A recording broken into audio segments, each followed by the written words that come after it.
Go over here. Gotta go to my video producer. Yeah. I think we're live stream manager. We have 0 viewers. What? Very, very rude. Unacceptable.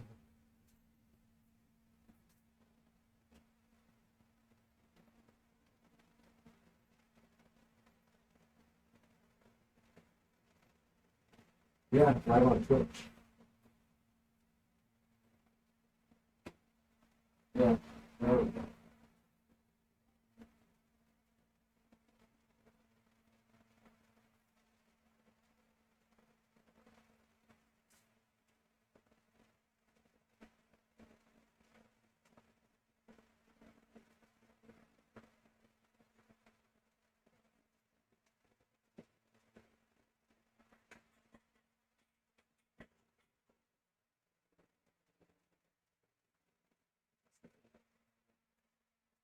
Sorry, something.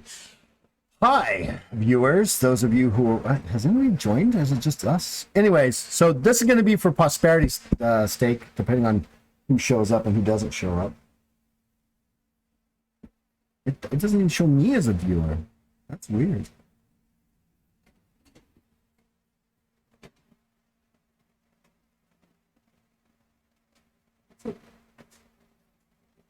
Just a little bit intimate.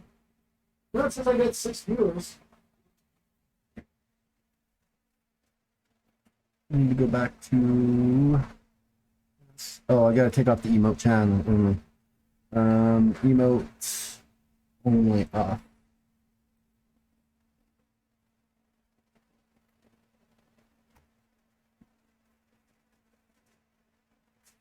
Okay, now we can actually say things in chat. Hey, have you seen this before? I don't know if you've ever seen this. Watch this. Watch the little dragon. Oh, come on, seriously? There we go. Oh, he's not moving around. Oh, there we go. There he goes. I forget about the delay. Type dance and he'll dance. Attack. Attack and he'll attack. He's kind of cool.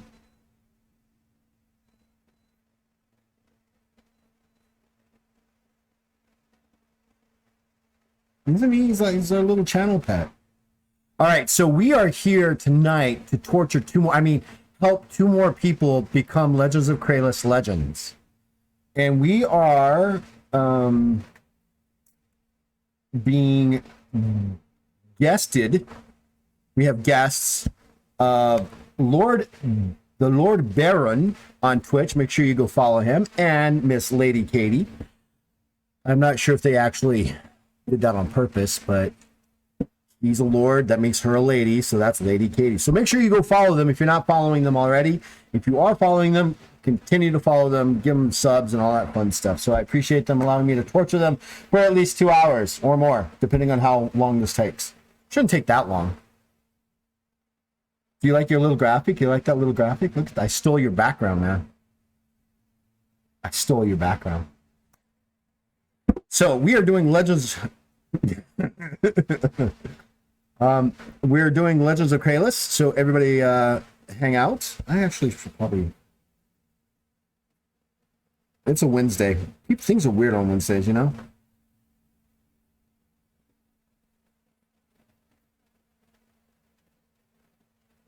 I'm not gonna even. Hi. That was Nick's. That's Nick's attempted dad humor. He's got some time for that, but that works. So we are creating characters in Legends of Kralis. We're going to be doing 2. I've never had 2 players on at one time, so this can be really interesting. So Nick says he's already got kind of like a.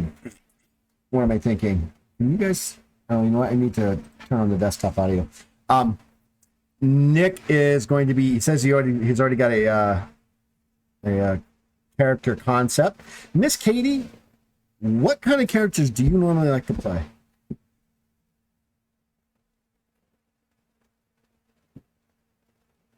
Oh, come on. You have a preference. You know that if Nick says, hey, make a character, you've got this idea in your head. And I'm saying the same thing. Make a character. What's your core concept?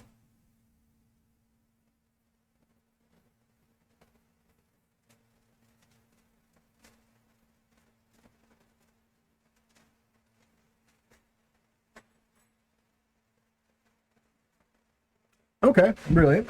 Brilliant.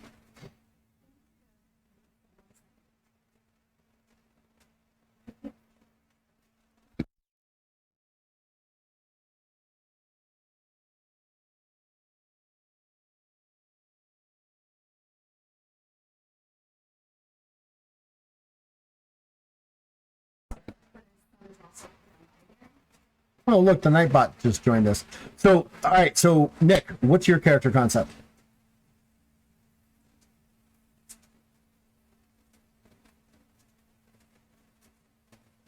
Yeah, it's because the fact that it's now because of the fact that I actually turned you guys on. So they missed all your fun jokes.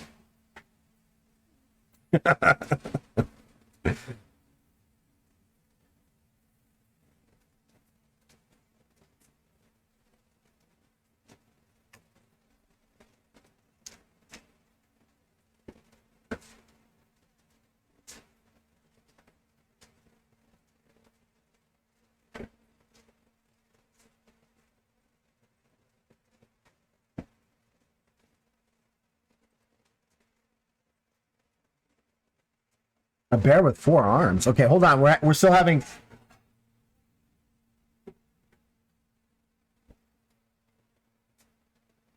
And that we can actually kind of do that, but you'll have to turn into a bear. Give me 1 second. We're having problems with the output for. I don't know why it's not working. Desktop audio. Why are you not working? So, Katie, what kind of character do you want to play? Okay, let's be crazy then. I want to play a pirate. What kind of pirate? Void pirate? Space pirate? Okay. No, you don't get to do that. That's not fair. All right, we're having problems with the mic. Wait, you heard Katie for a second? All right. Oh. Try it again. Can you? Am I here? Is Katie Am there? I ready to make a space pirate? Can everyone hear me? Is anybody out there? All right. Can we hear everybody? Yes. All right. Fantastic. For some reason I had it turned off. So Nick wants to be this 4-armed bear because, he thinks that's what it's all about, but that's okay. And then Kate wants to be a pirate. Okay. The bear doesn't have to happen. It's mostly the 4 arms, and I want to channel Key. The bear would just be icing.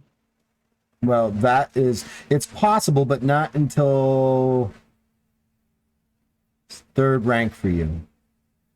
Then you know what? Maybe that's my that's my next form that I can obtain when I get stronger. A 4-armed bear. Well, we will start with that. So you want to be a pirate, right, Miss Katie? So that means you're going to be you want to be a roguish pirate, a charismatic pirate. Do you want to be a intimidating pirate?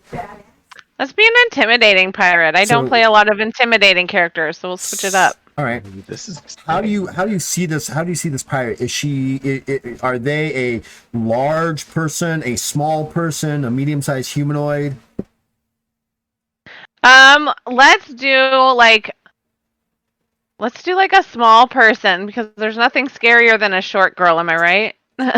Well, okay, yeah. so the way we do species in our character development in Legends of Kralis is every species is either small, medium, or large. And some humans are small, but they're not categorized as small. They're not small. Okay, right. So you see what I'm saying? Yeah. So let's do a short queen, or let's do a short king. I'll play a dude. I don't care. Well, it's up to you. It's your choice. But so we're gonna go through that. So what we're gonna do here is, if you guys have already got yours up, everybody on Twitch can see this.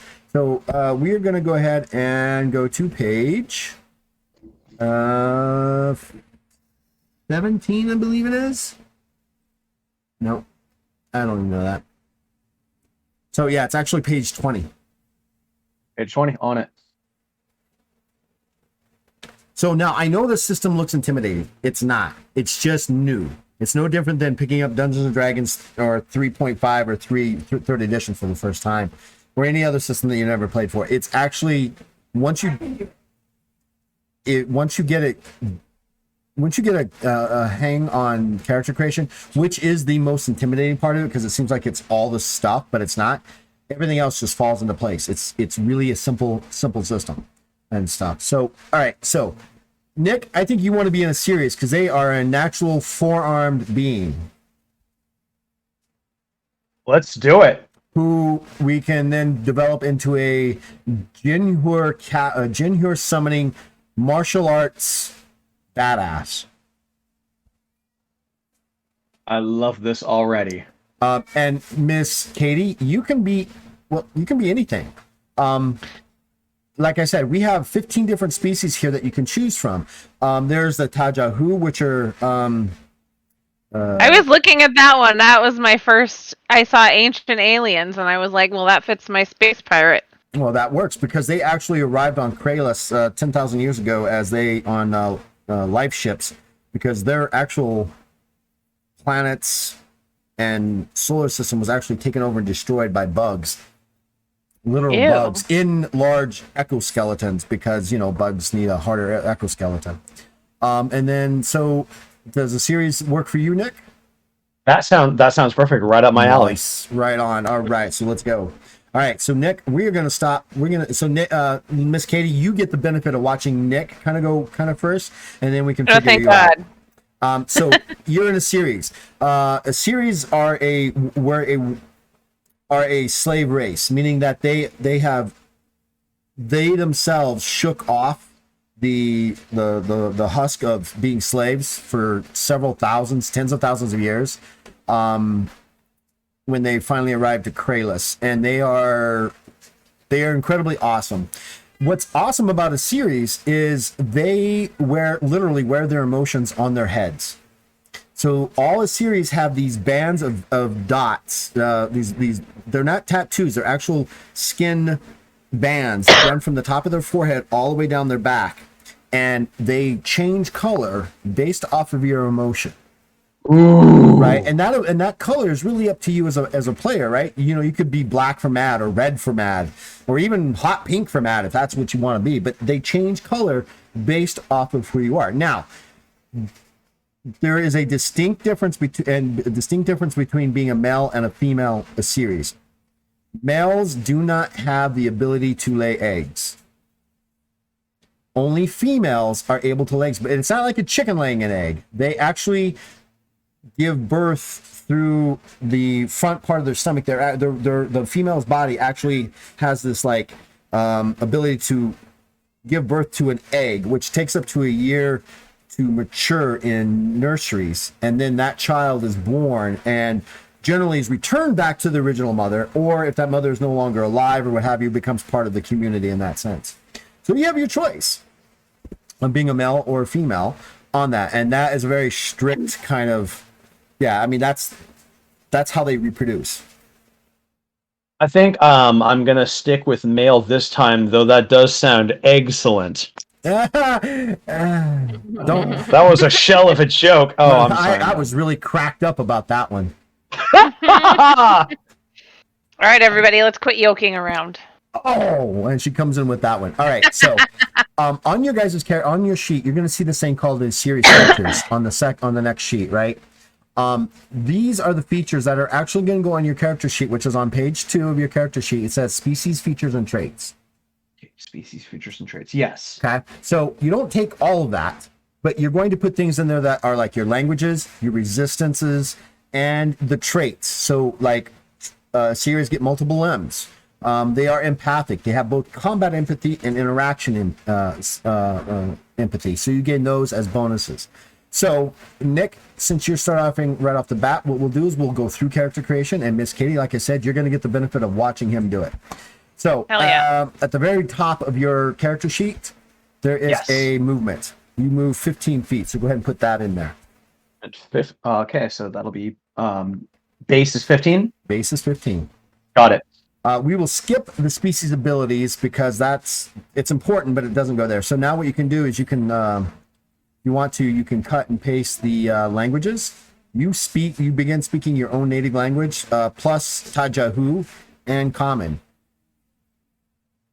Okay. And that would go in your features species and traits section. Copy. Okay. Species and traits. Okay. So you gain a +10 to perception checks versus surprise. So that's just something you can copy and paste if you like. Okay.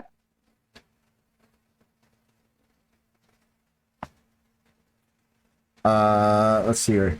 And sneak attacks, apparently. So I skipped over that. And sneak attacks. Okay. Then you gain a +10 to horror checks. Now that actually has its own spot. On the first page, bottom right corner, is this little gray box. These are all the basic skills and elements that everybody has in the game. And if you see there where it says Versus horror, just put +10 there. Beautiful. Got it.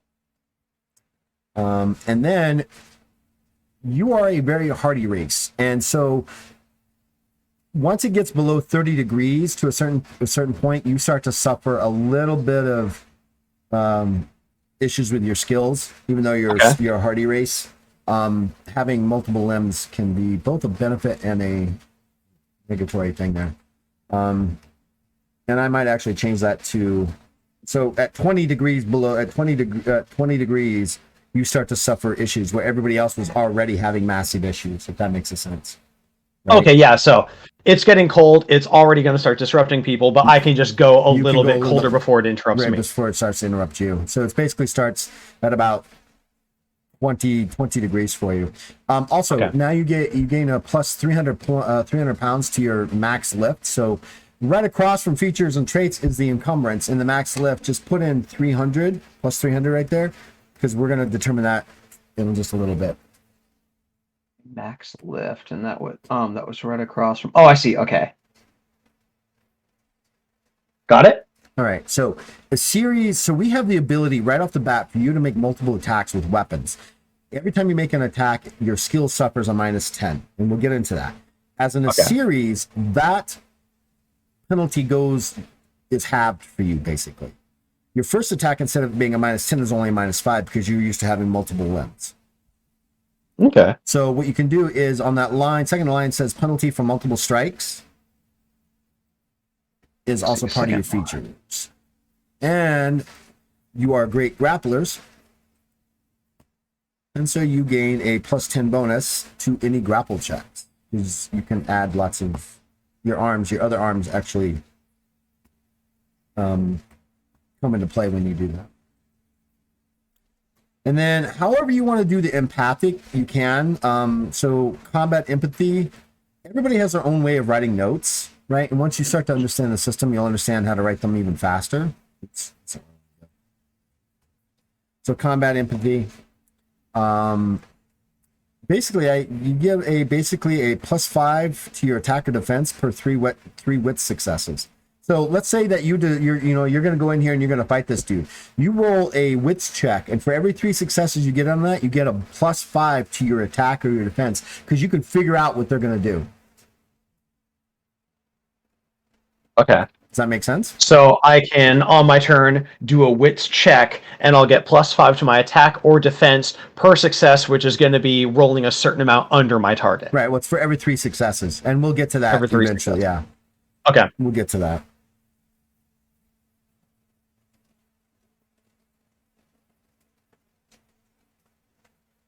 Okay. I'm going to allow that. I don't know why. My bots are really bottish. They're bullies. My bots are bullies. They're like, you can't say anything.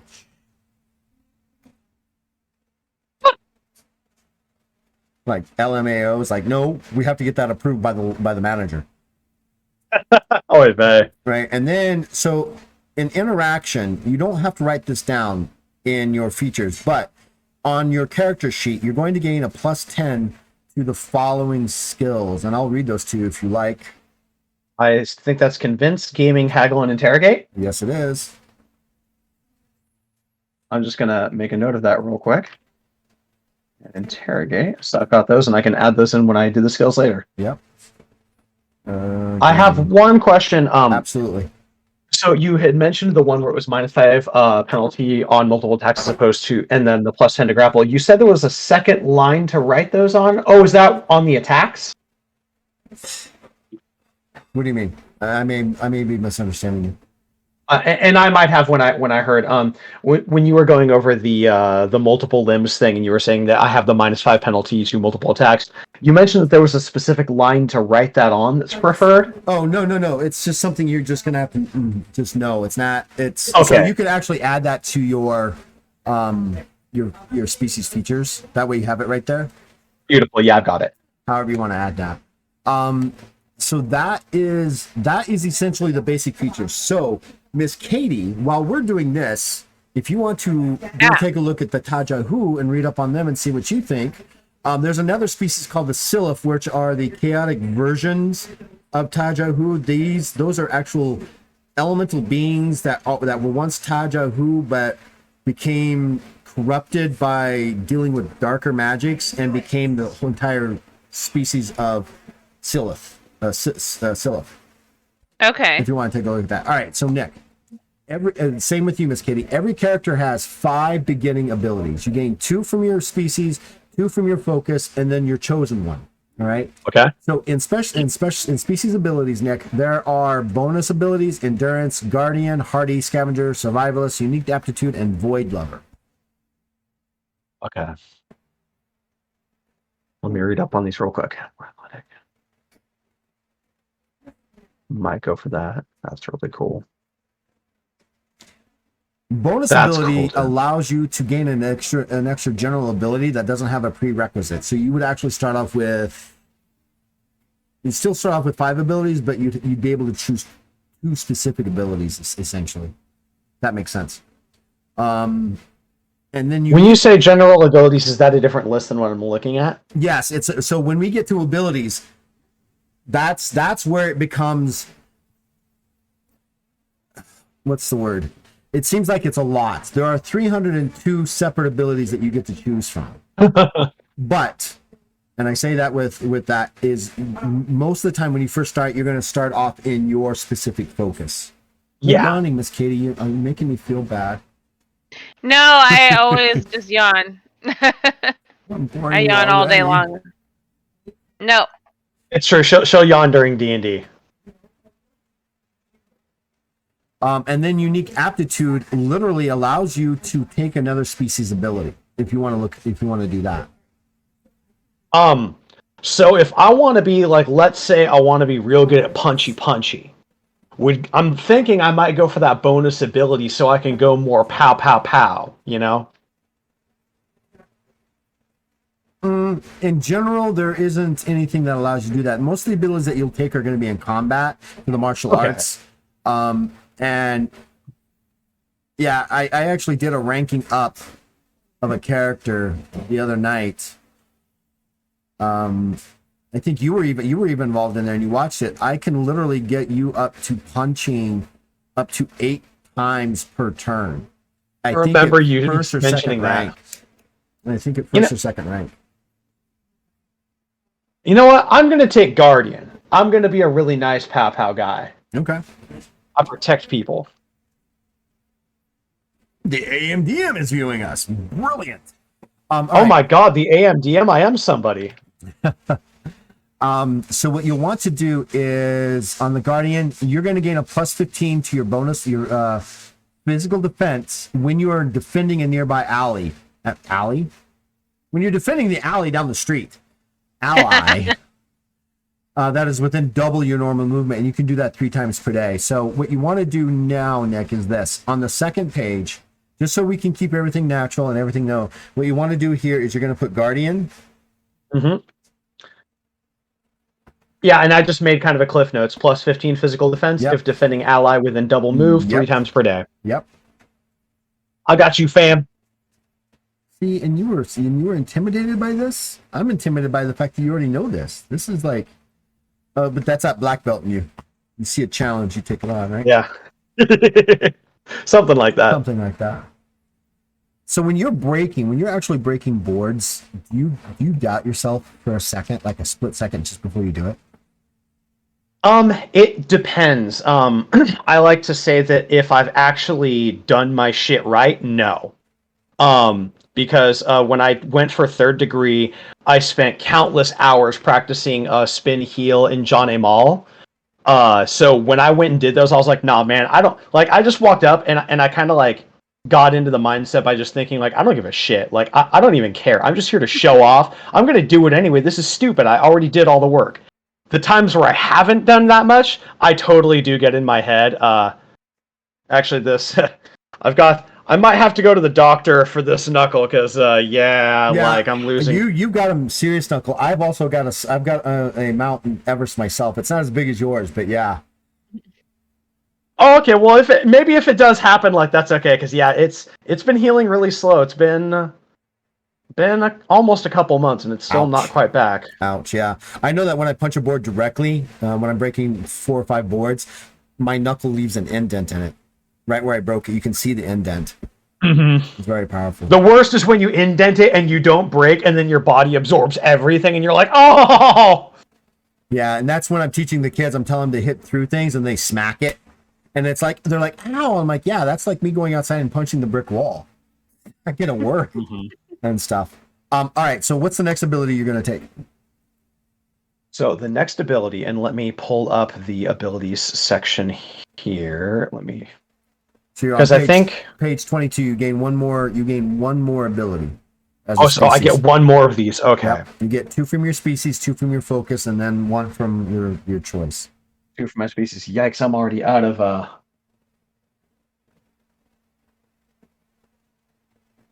Let me clear up a little bit of room here because I'm running out of room on my species, features, and traits here. Well, no. So those abilities should be going down into the section called abilities. Oh, geez. I'm a dunderhead. You're not a dunderhead. You just didn't know. Okay. I think my next one, you know what?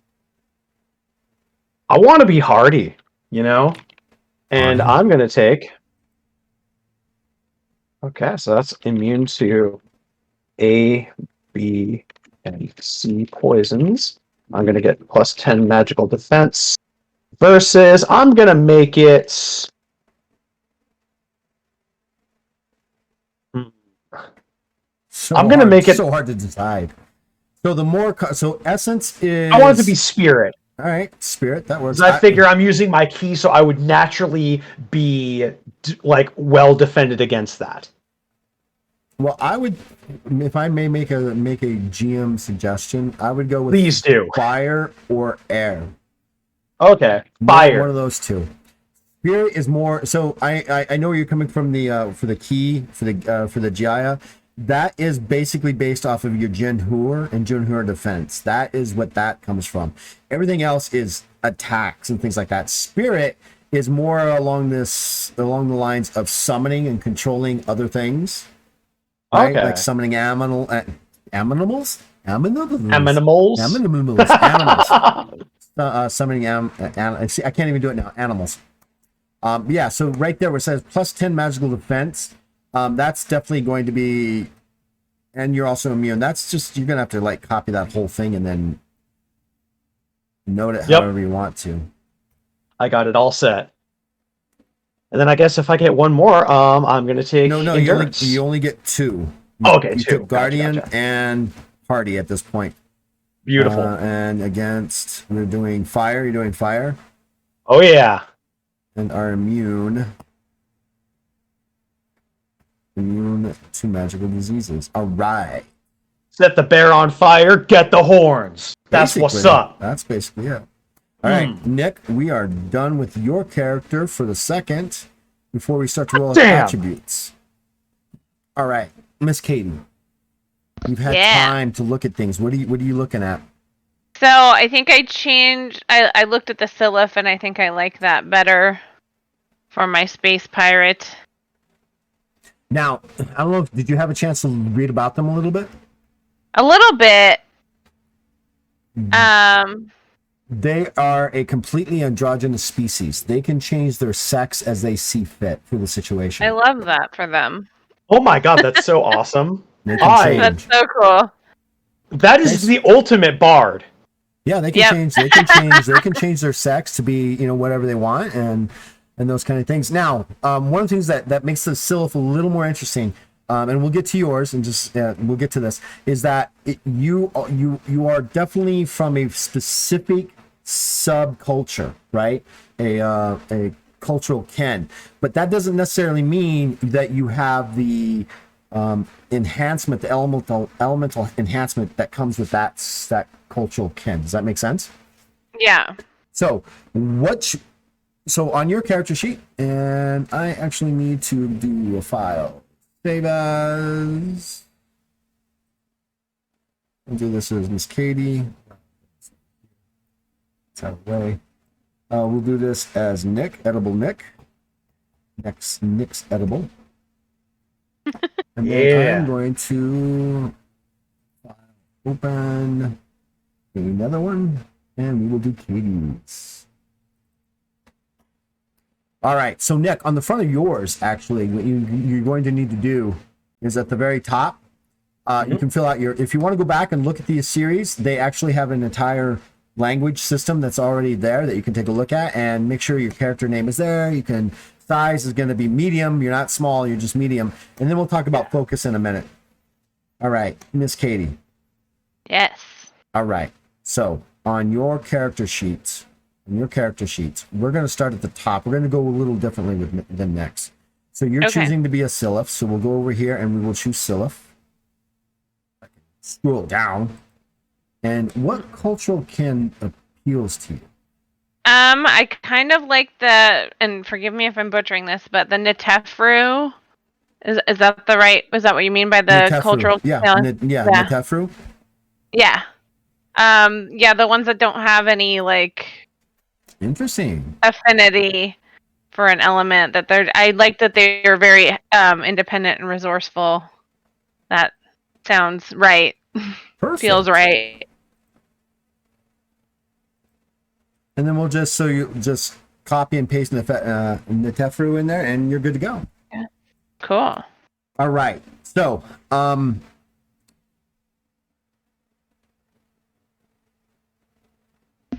yours, so I was just reading about something.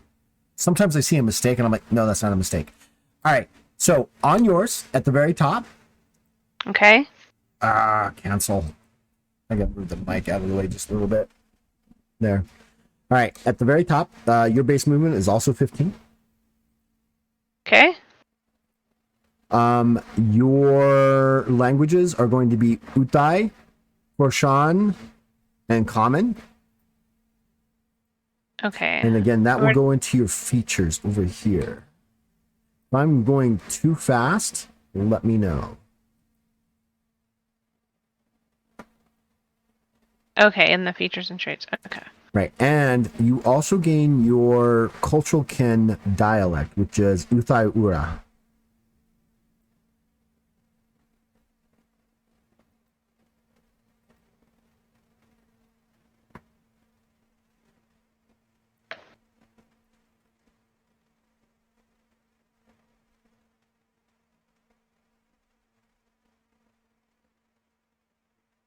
You joke about that, Lord Baron, but yes, I can have you be a Super Saiyan bear. No, I'm not joking about it. That is a complete possibility. Everything he's ever wanted. Right. I'm so excited because this looks like a really flexible system. So I'm like, oh my god. All right. So now we got your languages. So you also get a plus 15 versus horror. So on the first page, there it says horror. Just put a plus 15 there for now because we're gonna fix that. I gotta watch where you're putting it. Okay.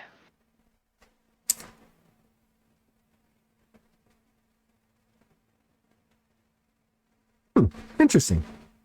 Well, howdy, Druid Locks. How are you doing tonight? Thank you for the raid.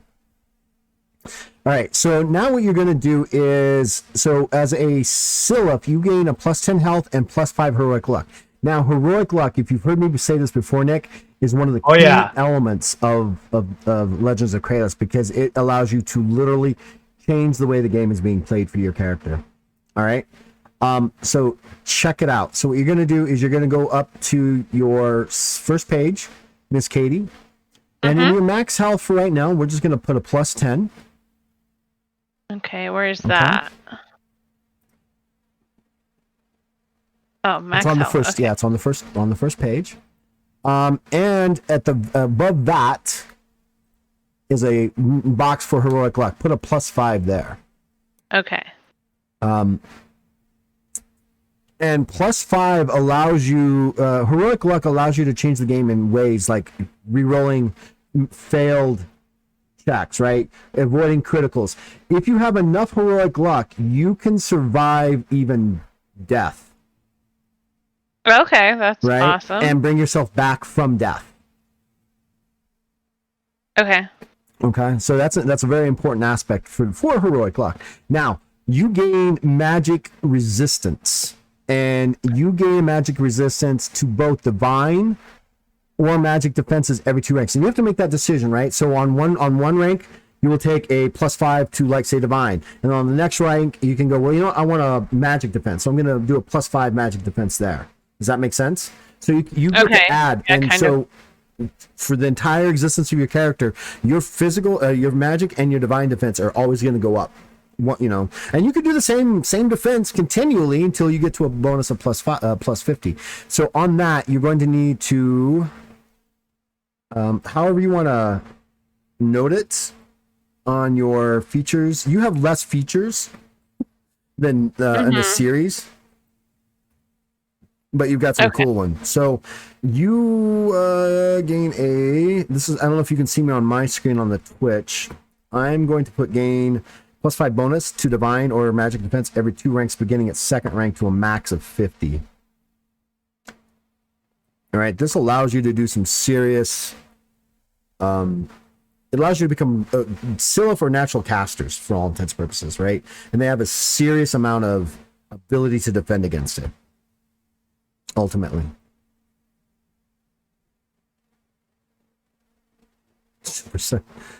All right, now, like Nick, let me know when you're ready, Miss Katie. I don't know if I'm ahead of you, and I don't want to get too far ahead of you. I'm just trying to make everything fit in the features and traits, but I think I'm good. I'm ready. All right, so like Nick, now you get to choose 2 abilities for your species. Yeah.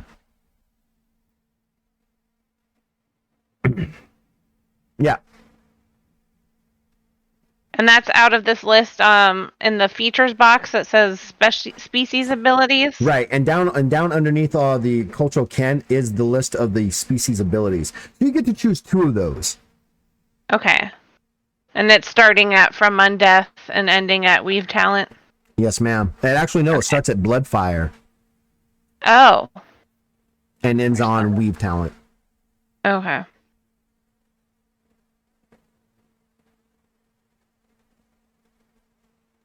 Cool.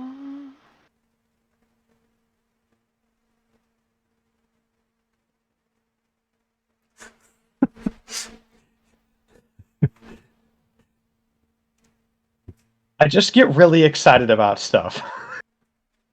No, I'm actually seeing how your character can actually develop in my head with what you're doing, with what you want to do. So what are you thinking about, Miss Katie? I like the From Undeath. That sounds badass. Or is that the one I was looking at? Yes. All right, fantastic. So, what you want to do is you're going to want to grab that, however you want to grab it, right? It's not. There we go. And take it over to your character sheet. Go down to your abilities. Since this is your first ability, it'll be on the first line of your abilities, and From Undeath. And then you need to note however you want to note that. So you cause any damage. Cause any damage dealt to you by negative energy to actually heal your wounds. However, positive energy will cause your damage while this is active. Now you can turn it on and off as you will, right? So like if you go, so negative energy, where does that come from? It comes from things that are undead, essence magic, dark magic, those kind of things. Anything where it's a negative energy, you turn into a positive flow to heal yourself. But while it's on, if someone tries to say, well, hey, Miss Katie's down, and they rush over there and try to heal you with divine, which is positive, it will actually hurt you. And it's a choice. You get to turn it on, right? And it's an ability you could choose on once per day, and it can last for 1 turn per rank up to a maximum of 10 turns. Okay. All right. And then you get to choose another ability. You got some badass stuff, like flipping energy really cool. and shit. That's so cool. I'm gonna punch God though. Well, you can try to punch God. Remember, God does punch back. It's about dying with honor and knowing that you lived a good life. What's the difference between Jaw talent and Weave talent?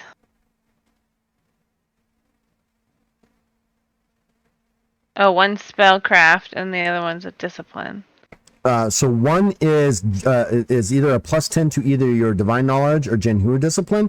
The other one is still giving you a bonus to divine knowledge or spellcraft. So one is more of a G talent, however you want to pronounce that. It used to be key talent, but because of the fact that I didn't want to have any, what's the word? I didn't want to be accused of cultural appropriation. I changed everything that had anything to do with key, whether it was spelled QI or anything. And I'd already had it in my lore as the Balians are actually the actual discoverers of it, and they named it Jai. And so I'm like, what? I'm just going to go with my lore and just name it Jai instead of, and because I was trying to make it like user friendly, that way you know what it looks like. And I'm like, what?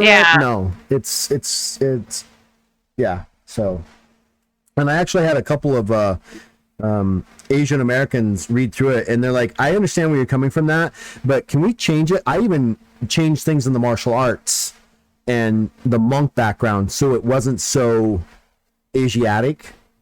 Yeah. And didn't feel like I was borrowing or stealing from their culture, and that's something I've been very sensitive about in everything. I've got some black creators reading through this because I'm really worried about the concept of slavery and things like that, and how certain species view slavery.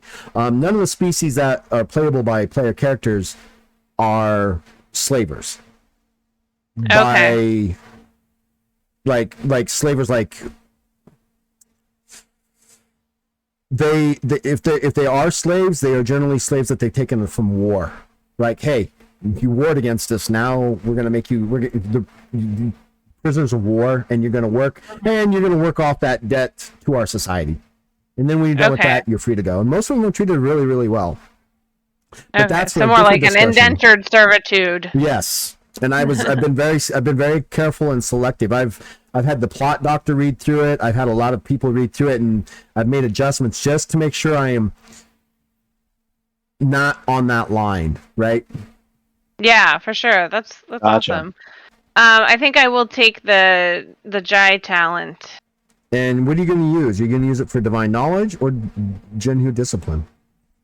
What is Jinhu discipline? It is the ability to summon power from within. It's very much key oriented in the sense where you pull on the power. Like arcane spellcraft and arcane touch are learning the archaic formulas to cast magic from the 6 elements of fire, earth, air, water, spirit, and essence. Divine knowledge is pulling that energy from the deities or whatever you're assuming is your god, even from the universe, if you need to, as well. And then Jai talent is actually pulling on your own internal energies to create magical like effects, if that makes sense. Yeah. Let's put it in the Jinhu discipline. Fantastic. So on your character sheet, we're going to go up to the top, find Jinhu discipline, and put a +10 there. Now, because you're doing the Jinhu discipline, your major attribute that you're going to want to focus on is going to be willpower. Willpower gives you a lot of access to a lot of cool abilities. Okay, cool.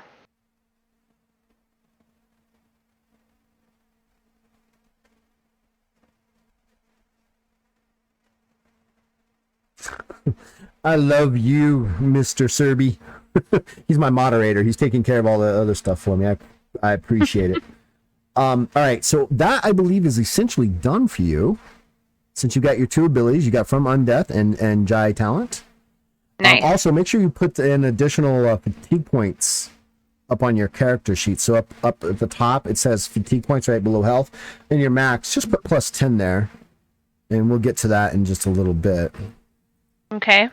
So Jai Talent, you gain a plus 10 to Jinhu. I have a wonderful keyboard that I love and hate all at the same time.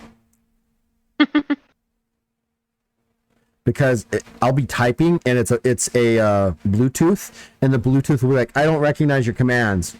And then suddenly it'll, I recognize your commands, and it'll like type everything, and I've like just, ugh. Oh, that sucks. Yeah. Plus 10 fatigue points. And we call fatigue points either FP or what have you. All right. So we are essentially done with the core portion of your guys' characters. That's it. Yes! All right. So The journey begins. the journey now truly begins. Now we're going to get into the crunchy. Ooh, The crunchy. crunchy part. We're going to actually build your character attributes. So this is what you're going to need. You're going to need the attribute determination table. And what I normally do is, Not because open? I don't have another sheet for this, is this. You're going to roll 4d10 8 times, and I want you to re-roll any ones and then discord the lowest, and you'll do that 8 times. And then you get to assign your character attributes however you want. Next, since you're kind of doing a martial artist, you're either going to want to focus on strength or agility as your strength. as your most needed attributes. And Miss Katie, since you're doing a have we decided on a void pirate, or are we doing a air pirate, or are we doing a ship pirate, or are you going to be trolling around in on a levitation bike and have a gang? The last one, that sounds ideal. Levitation. So all right. So you're still going to want to focus on willpower and maybe charisma. Right? Okay. I can like bum a ride on your sweet bikes though, right? Yeah, we're Um, going downtown. I'm going Good. downtown. Alley. Going Hear downtown. me out. And Just just formation. You get on the bike, I get on the front of it, you go fast, you slam the brakes, and it pushes me off, and I hit 4 people. I would allow that. If This that was is why set. this game is cool, everybody. So watch. This so is watch why. This. So let me show you something. In your PDF, go to page 220. Okay. Because Legends of Kralis is a science fantasy genre, these are actually some of the land-based vehicles you could potentially operate if you're looking at what I'm looking at. All right, what page am I going to? Page 220. Okay. If you Vehicles scroll and up- fittings. if you do, I'm sorry, you're on what? I think I see vehicle accessories and fittings. Yeah. What energy page are you on the actual? Okay. Oh, 207. Sorry. it Yeah, was you need to page go to 220. 220. Oh, here we go. Oh, okay. So Hell yeah. the Sevam Jewels are actual levitation bikes. And yes, I will say that I actually stole that idea directly from Destiny, because I loved Destiny when I was playing it. I was like, you know what? Because we're science fantasy, I'm going to build these bikes, and we're going to have them. Hell yeah. And yes, you can have a tank. It's a destroyer class. But it costs a lot. I probably should raise the price on that. But that's where that is. So we are going to go back to page, I think it's 56? Okay, 53, 56. page 53. It's page 53.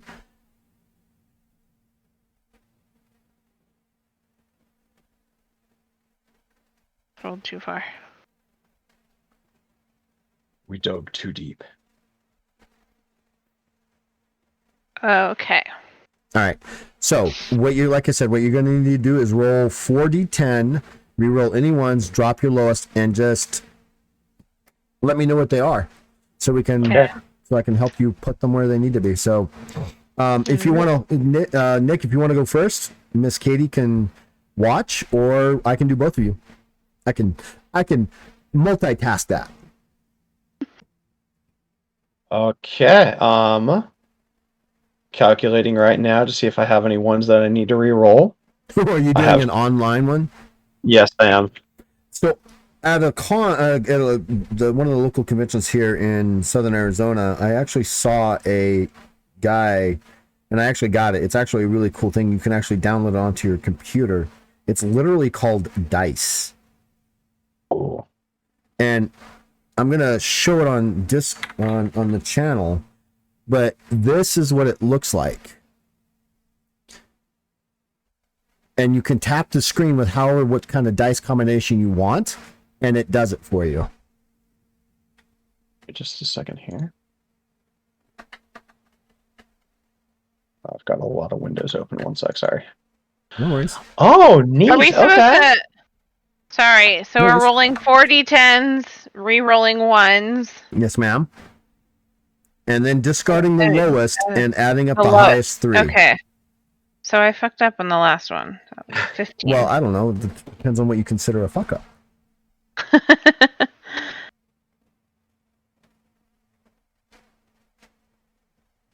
Oh god, that was not a stellar roll. Okay. Good roll.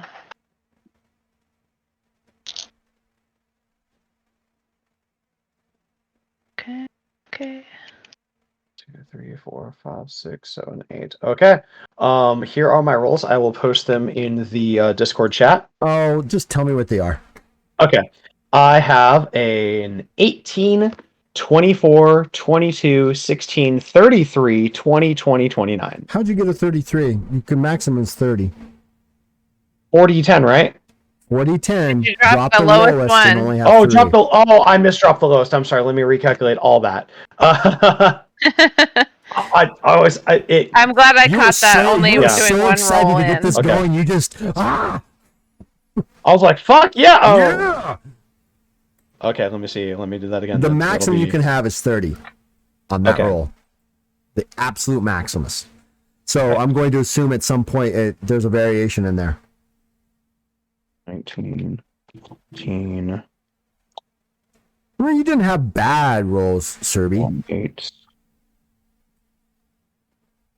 16. And so that's going to be 11 plus 9 is 20. Or no. 18, 15, 16. No, they were just average or just slightly below average. That wasn't bad. Okay, I got a 22, 19, 14, Whoa. 28, So we're 16, over. 15, Okay, hold on. 16, We're starting 24. over. So 22. Yep. Go. 22. 22, 19, 14, Okay. 28, Brilliant. 16, Okay. 15, Okay. 16, and 24. Oh, that's not too bad. You actually had some high above average and some definitely average ones. All right. Oh, see, this is what Okay. I love the fact that I forget to change things sometimes, and obviously this is one of those other ones. So I have to open up another one of these. So I'm going to save this one file. Save as. We're going to do attribute determination Nick. And then I'll open up a new one. For Miss Katie. All right, Miss Katie.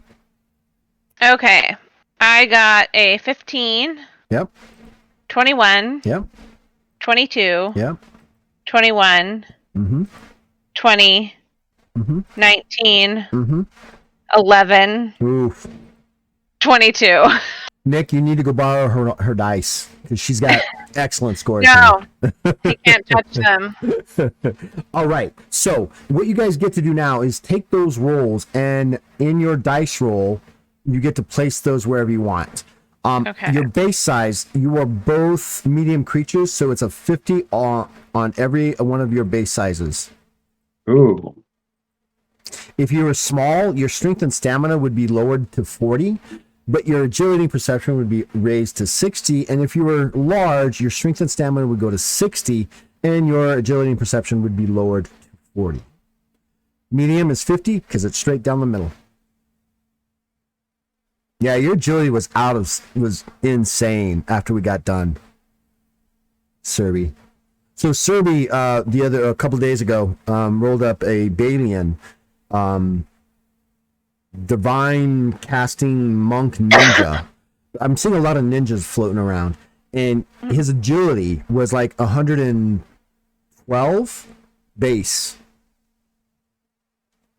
which is really impressive because it was just really impressive. We'll get into that in a little while. All right, so then you get to assign the dice rolls wherever you want. So with that, Miss Katie, so like I said, the most important ones are going to be your willpower and your charisma. And there's no such thing as dump stats within Legends of Kralis. Every one of them is important because they all have some effect at some point as part of the calculations. Okay. So may I assume you're going to put 22 in willpower? Yeah, I got 222s, so I'm putting them both in the willpower and charisma. Awesome. All right, what do you want to do with your 21s? Now you're doing a pirate. So agility and perception really fits into physical defense. That's what I was thinking. Okay, so we can do that. So you want to put those there? Mm-hmm. Brilliant. I'll put 19 in maybe wits. Okay, wits. Oh, I've got a 20 too. I'll put you've that got a 20. Where are we going to put your 20? Stamina, maybe? Okay. Stamina is important, especially since you're going to be probably pulling on Jinhur. Stamina actually allows you to have fatigue points, and those fatigue points are what we use to cast spells, call on powers, and those kind of things. And it's kind of an important stat as well. Okay. And then I'm going to put that 15 in intelligence and that 11 in strength. Okay. I'll just be Dexy or something. Yeah, sexy and Dexy. All right. So so Nick, where did you put your stuff? I put 28 into strength, 24 into stamina, 22 agility. Wait. You had a score of 20? 28, yes. 28. Okay. Yeah, I had 9, 9, and 10. Right. Okay. It was cool. That was very cool. And you put what? Where? So I put 28 on strength. Got you. For stamina, I put my 24 there. Okay. Next. Agility is 22. Okay. Perception is 19. Brilliant. Let's see where we're going with this. Intelligence is 16. Wits, I put 16.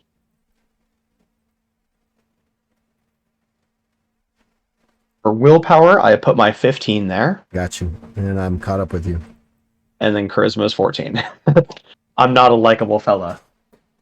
Not necessarily. You're about average.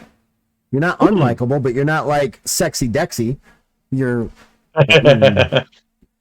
Katie looks like, she's at 72. She's a little, and charisma is not based off of how you look, right? I mean, some people are amazingly charismatic without having your good looks there, Mr. Lord Baron. The looks are all I have going for me, though. I'm not going I've gotten this far in life. I'm not going to respond to that. Okay. All right, so now what you can do here is I've created both a standard attribute score improvements based off of species, but I've also given the ability to choose whatever you want to do. So if you want to go with the standard, the list is there. If you want to do the optional rule for the modifiers, you gain +2, you gain +10 to any 2 and a +5 to any 1. So as in a series, strength, agility, willpower, or charisma tend to be the ability or the attributes that they're mostly known for. And Sylph, strength, intelligence, wits, or willpower are also yours, but you can do whatever you want. Okay. Just let me know. Yeah, +10 to strength and agility sounds pretty cool to me. In a series? Yep. Okay. And Miss Katie. I'll go ahead and bump up that willpower. So are you going to go standard, or are you going to just do whatever you want to do? Oh yeah, the standard, right? As the You can do the it says- standard, or like I said, the non-standard gives you a +10, 2 +10s to any one of the scores that you like. There's no consequence to that, and a +5 to any one of the other ones. Does that make sense? I think so. Sorry, I'm looking. Are we doing the species modifier? I'm confused. So that's your option. You can either choose to do the species modifier, or Okay. choose the optional rule. And I'm allowing you to do this to not I'm allowing you to do this where you can choose to do whatever you want. Okay. Okay. Okay. So I'll put 10 in willpower, and let's put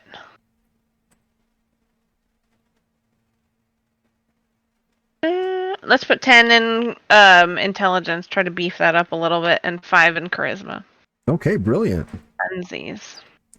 Awesome. And so what we did is that was actually a rule that was actually brought to my attention that I should make sure I included, is because of all the discussion within certain games where the attribute score improvement is based off of species more than anything. And I wanted to make sure I provided both for everybody. So you can do the standard, or you can do this other one, whichever the GM wants to do, or if you want to. Most people, though, it's interesting though. You're the only other. You're one of 2 people that have actually chosen that other optional rule when I produced it to them or give it to them. All right. Next, we're gonna character focuses. Character focuses is as close to classes as we get, besides background. These are what do you see your character focusing in? And there's another focus on page 55, which is stealth. And that has Jinhur has the ability that's where stealth focus is the group of abilities that has enlightened, which allows you to use Jinhu discipline for its effectiveness. So now is a choice for you to determine what path did your character basically take. Combat. Figured that for you. Probably social. And you're gonna go social? Yeah. Brilliant. All right, so we're no longer need that, so I'll kill that. So on the top of your guys' character sheets, underneath your character name is a focus. You're doing social. And Miss Katie, make sure that your size is chosen for medium, because the page starts figuring things out for you pretty quickly. Okay. Okay. You're doing social, and Nick, you're doing combat, right? Yep. All right, very good. All right, so now, Nick, you gain bonuses based off of that. You gain an automatic +5 to your stamina. Ooh, okay. Okay, so +5 for that. And then you get to choose to have an additional +5 to strength, agility, perception. And Miss Katie, since you're doing social, you gain an automatic +5 to your charisma. So that's an automatic. And then you get the choice of adding a +5 to your stamina, wits, or strength, whichever one you want.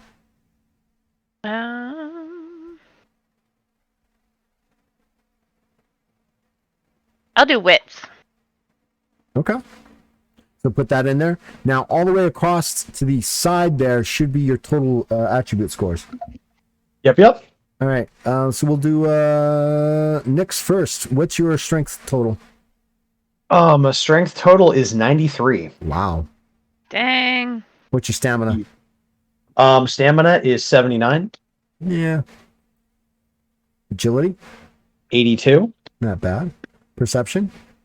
69. Nice. Nice. You're fast, but you're not very perceptive. Don't need to be perceptive when you're super fast. Intelligence? Intelligence is 66. Brilliant. Wits? 66. 66. Willpower? 65. I'm seeing a theme here with you, Nick. Charisma? 64. Okay. It's called Interesting. specialization, and it's advanced. It's a very, very advanced specialization. All right, Miss Katie, what is your strength? Okay, 61, All right. Stamina, 70, 70. Agility, 71, perception, 71, intelligence, 75, wits, 74, willpower, 82, and charisma. 82. You are very much a generalist. Which is not a bad thing. That's not a I bad am thing. the middle ground. You are the true middle ground with those attributes. Jack of all trades. Basically, we actually have an ability in general is called Jack of all trades, because our skills, unless you're trained in them, you can use any skill that doesn't have a T next to it, which means it needs to be trained in, has a base of 30 plus the attribute modifier. If you take Jack of all trades, that automatically becomes a 50. So Okay. 50 plus your agility modifier, what your whatever controlling attribute modifier is. So you can do everything, but you're not really good at anything, Yeah. right? All right. So next thing that we're doing. So Nick, we're going to come to combat focus. Now, what I told you at the beginning is true. You get to now choose. When we go to skill bonuses, you're going to gain. So whenever you attempt picking up any weapon, you know how I just was talking about untrained skills. Mm-hmm. Right? Any weapon that you're not trained in, you automatically gain a plus 10 bonus to. You can pick up a broomstick and have a 40 plus agility modifier into it, and boom, there you are. You've got a 55 just to use a broomstick to whack somebody. Yeah. Right? So that's what that is. Then you also gain one additional free trained combat skill, and we'll get to that. Just sync that into your memory so we don't forget. And now you get to choose 2 combat abilities, which are listed under bonus abilities. They are acrobat fighter, armor proficiency, and if you're going to go martial artist, you are not allowed to wear armor. Flat out. Okay. That's fine. Attack quickness, battle cry, battle sense, combative leap, champion, deft strike, discover flaw, don't think, act, improved multiple strike, martial arts technique, parry, but if you're a martial artist, you got to be careful because you take damage if you're parrying a bladed weapon. Shield mastery and surgical strike. Now, since you're kind of doing the martial arty kind of thing, right? Martial arts technique would be definitely one of them. Is where I would. Yeah, I was definitely gravitating towards that. Right, and then. And I'm kind of thinking, if I take improved multiple strike, does that make my multiple strikes even better along with my racial? Why, yes, it does. I think that could let me do lots of quick pow pow pows that hurt real big. They can. So in your abilities, make sure that you put martial arts technique, and then you're doing improved. I'm thinking either that or deft strike. So deft strike allows you to use your agility modifier instead of your strength modifier when you're applying bonus damage. Surgical strike allows you to use your perception modifier instead of not having a modifier for anything for like perception ranged weapons. Okay. I'll take improved multiple strike and martial arts technique then. All right. So basically, instead of it being -5 for you right off the bat, it is now a 0, no modifier, -5, and then -10, and then -20, and then 30, 40 up to you can't really attack anymore kind of concept. Yeah. It becomes unreasonable. Yeah, it becomes unreasonable.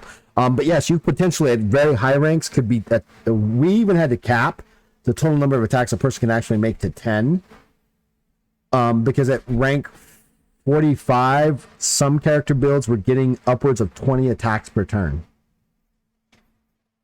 which just becomes unreasonable at some point. So, all right, so we'll do that. All right, Miss Katie. Yes. You are a social butterfly. Yes. All right, so you are going to gain 2 additional free trained social skills when we determine skills. So put that in your brain and lock that away so we don't forget that. And then you also gain 2 social abilities: ambitious leader, animal empathy, animal languages, Aura of Courage, Armor of Tathin, Bless or Curse, Commune with Animal, Enthrall, Faith, Master Haggler, Resist Energy Drain, Silver-Tongued Devil, Smite Foes, Taunt, and Undermine. Being a charismatic character, Silver-Tongued Devil, Taunt, and Undermine allows you to use... you can do it already, but it allows you to really be like taunting and undermining people in combat. Yeah. If that's sort of what you choose. But you get to choose like 2 of that. those. Okay. So which one are you Yeah, gonna go with? I like that one. Definitely Silver Tongue Devil for sure. Okay. And I put this in the abilities where I put like the Jia talent and everything. Yes, ma'am. Okay. And one more. And So Nick, while she's figuring that out, make sure that you give yourself an additional plus 10 health points, and your physical defense goes up by plus as a bonus plus 5. So make sure you add that in so you don't lose 5. And then for HP, I'll put in a bonus of 10. Yeah. I'll do taunt. Taunt. Brilliant. Yeah. Is there Well, a do you page wanna where I can read what these mean? Yeah, absolutely. So I believe, let's see if I know my own book. I believe that is on page 215, at least on mine. Nope, I went too far. 125. Yeah, see, Okay. I mean, at least at the right social abilities. Yeah. Beginning of the book. So Taunt is actually going to be on page 136, and so is Undermine. Okay. 6. And Silver Tongue Devil is on page 135. Okay. While she's looking at that, Nick, do you have any questions about your abilities right off the bat? I feel pretty good about the improved multiple strike. You know, it's instead of the -5, because normally it'd be -10, became -5 for my racial. Now it's at a 0, then going -5 for another, then 10, then 20 subsequently. I'm currently looking up the martial arts techniques later in the book to see what's looking real good. I want to say, no, of course not. Of course, there's none of that there. It's over here. I believe. That's going to be, we'll get to those in just a second. So for that particular, so one of the things that I like about the martial arts techniques is you get to choose 2, a defensive technique and an offensive technique. Ooh, right? That's cool. So what you get to do is so it's on page 105 if you haven't gotten there yet. Yep, I'm there. All right, so Monkey Paints the Sun gives you a bonus to your physical defense on your next physical defense check for every 25 points you have in your martial arts. Right? So the more martial arts score you have, the more synergetic it becomes for your physical defense. Oh, damn, I took the wrong thing.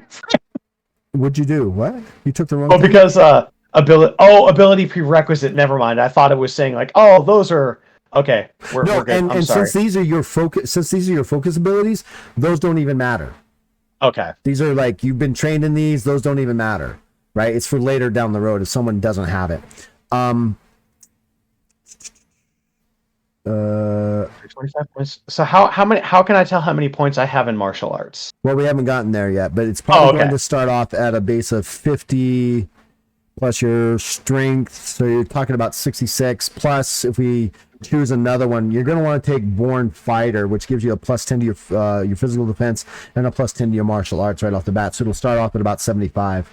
So technically, right off the bat, you gain a plus 15 to your physical defense if you have a martial arts score of 75, and I think we can get you there.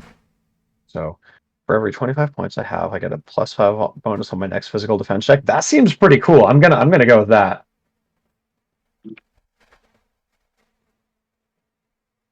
So just put that in there however you want to, and then you get to choose one offensive technique.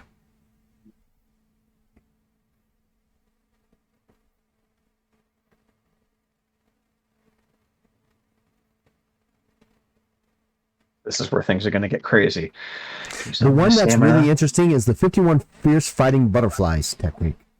Ooh, let me take a look see at that. That's on page Okay. 106. And by sacrificing 20 fatigue, you gain an additional free attack for every attack you normally would have.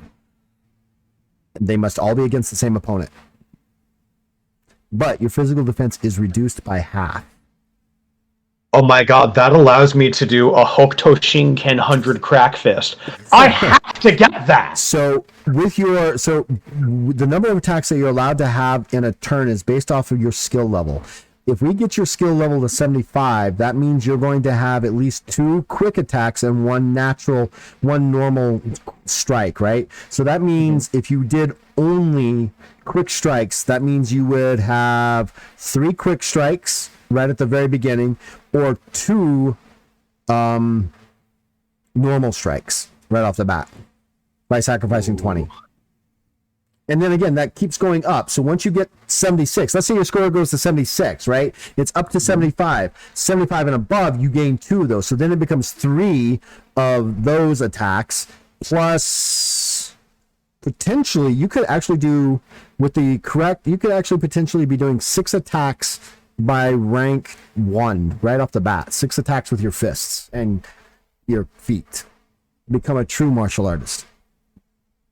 Oh man. Yep, I'm taking that. That sounds perfect. All right, back to you, Miss Katie. What have you decided? Yeah, I stuck with Silver Tongue Devil and Taunt. I After thought you were reading going to go up with about Taunt. them. Yeah, I thought you were going to go with Taunt. That's why I wrote it down. I was like, I think Taunt's right where she's going to want to go. So make sure you've got those written down on your character sheet. I'm not going to worry. Well, actually, yeah, I'm not going to really worry about it here. But maybe I should for people at home to see what's going on. So we are going to go to Silver-Tongued Devil. Where is it? Silver-Tongued Devil. Silver-Tongued Devil. We actually have in general abilities a whole level of luck abilities that you can actually steal other people's heroic luck, use it for yourself, give it to other people. That's messed up. Yeah, it is messed up. No, I'm taking that away from you. You don't get to use that. All right, so you took Silver-Tongued Devil. So according to this, you were able to target 1 individual per 20 points of convince. So a lot of your stuff is going to be in convince. That you can see and hear you per turn. As you speak, those targeted strain to hear and sort through your web of lies and trickery. You're able to make a convince check in or out of combat as a full action. Those targeted must make an opposed check with either skepticism or, if allowed by the GM, their wits. Those that fail are fascinated by you for the next 5 turns and are considered surprised. So you put the spell on them, you witch. Right? And then That feels right. Right? And then you went with taunt. So taunt allows you to direct insults, mocking laughter, or other degrading social commentary. Nick would be awesome with this ability because he'd pull this right, just your mom is fat and you are too kind of jokes, just left and right, and just to anger the opponent, right? So you can do this to individuals within a 10-foot radius of you, so that's a 20-foot diameter. The taunter, you get to make a wits check. The targets must make an opposed wits checks. If they fail, those that fail, 0, 1 through 50, they are angered and frustrated and suffer a -5 per your wits check to all their skills for 1 turn, or 51 and above, they are badly humiliated and will flee from you for 1 turn. Like, I'm going to go to mommy. You made me cry. Yeah. That was so mean. Why would you say that to me? You could totally go Kung Fury and be like, "This us good mustache." Right? So so there is that. So you got Silver-Tongued Devil and that, and I believe we're back on page I want to say 56, but I'm probably wrong. All right, like I said, so those are your focuses, right? And those allow you to do things. Now, Katie, you gain an additional plus 10 fatigue points on your character because you're just awesome that way.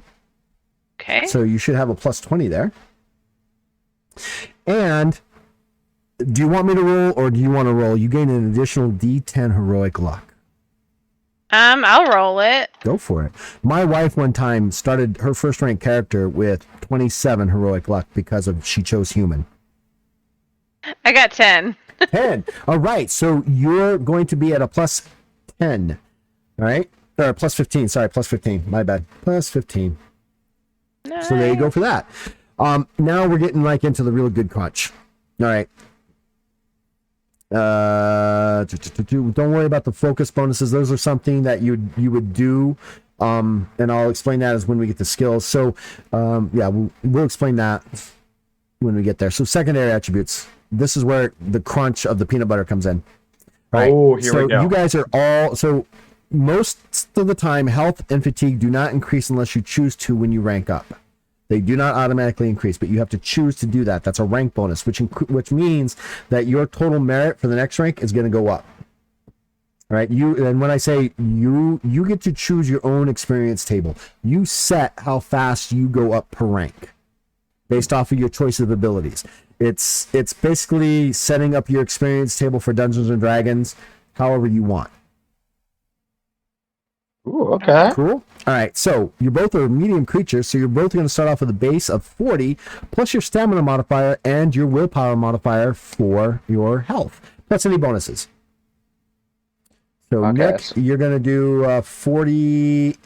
So you're going to start off with 58 health altogether. Yeah. And Miss Katie, it looks like you're going to start off with 40, 50, 60, 660. Oof. Yeah, she's healthier than you are, Nick.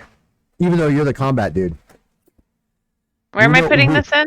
In under health points, Okay. right? So you've got that plus 10 for your bonus health.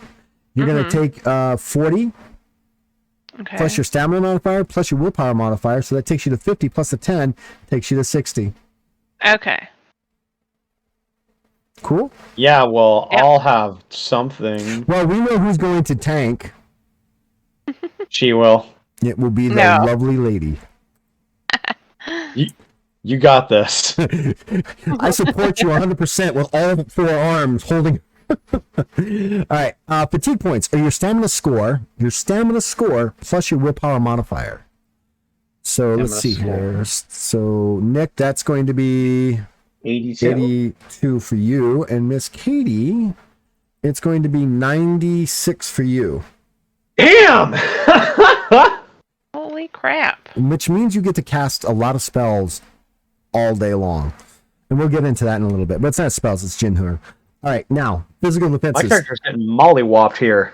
Well, not yet. Not yet. You'll get some cool stuff. Trust me. So physical defense. So there's 4 types of defenses: physical, magical, divine, and Jinhur. Legends of Kralis is an active opposed defense check system, meaning that if you attack me, I get a defense. If I attack you, you get a defense. And the total number of successes helps us determine if I hit you, how hard I hit you. Because we don't roll. Let's say you get a crit in damage, and you're doing 9 points of base damage, and your critical gives you 7 successes, and I fail my physical defense. So you're going to be doing 63 points of damage to me. Because we don't roll extra dice to determine damage.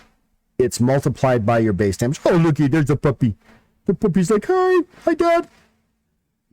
All right, so we'll get into that, but that's basically where that starts from. All right, so your physical defense is going to be 30, and Nick, you guys can do this as quickly as you like. I'm doing it for people who are watching. Your physical defense is going to be 30 plus your perception modifier and your agility modifier, base plus any bonuses there. So looks like Nick 39. Let's see here, Sylph, you're going to have 38. Nick, you're going to have 35, 41, 44 for your starting. Yeah. Miss Katie, magical defense is 30 plus your intelligence modifier plus for your stamina modifier. So 30 plus stamina and intelligence. So 39 for Miss Katie. And for Nick, 36. 36. Your divine defense is going to be 30 plus wits and charisma modifier. So 30 plus wits and charisma modifier. 35 from me. 40 for Miss Katie. And what did you say, Nick? 35. 35. Yeah, that's what I thought. And then Jinhur is going to be 30 plus willpower plus intelligence modifier. So Nick, that's 36 for you. Oh, come here. Are you okay? 36 for What you, happened to and baby? then She fell down. 41 for you, Miss Katie. Oh, okay. So there are benefits for being like neutral, like not being like super focused in one way and not. You've got a better physical defense, but she's got better scores all across. She's just looking at. She's like, "Daddy, Daddy." She's a cute pop, very cute pop. She's a good girl. All right, so we should be done with defenses. Your movement we've already put in. Now your heroic luck. Your heroic luck is whatever bonuses you have plus your charisma modifier. Miss Katie, you're starting with 21 heroic luck. Oh yeah. Nick starts with 2. Son of a bitch. No, that's about my life. That's perfect. You start actually. off with 2.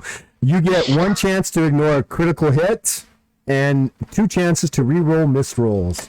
But heroic luck comes back much quicker than you do. Anytime you roll an Ot 1 through Ot 5, you gain a heroic luck. When you go up a rank, you automatically gain 1 heroic luck, and then as a rank bonus, you can purchase an additional 3 heroic luck. So it's always coming back because it's always being used, and it's always being used. And my wife's over here saying, "Always purchase it, because Kralis is a very deadly game, and I mean deadly.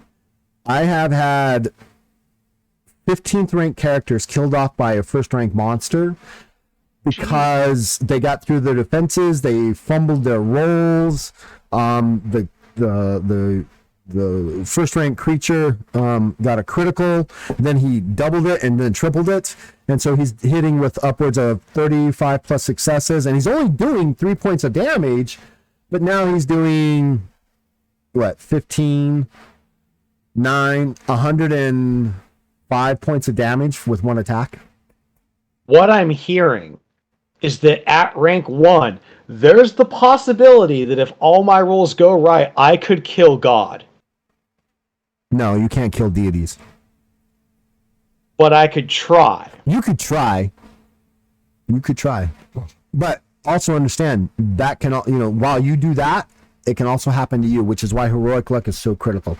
But it also allows you to do different things. And I'm actually, we're actually rethinking a little bit about heroic luck to be able to do some other things that we've been thinking about. So that will be in the final product if we do that.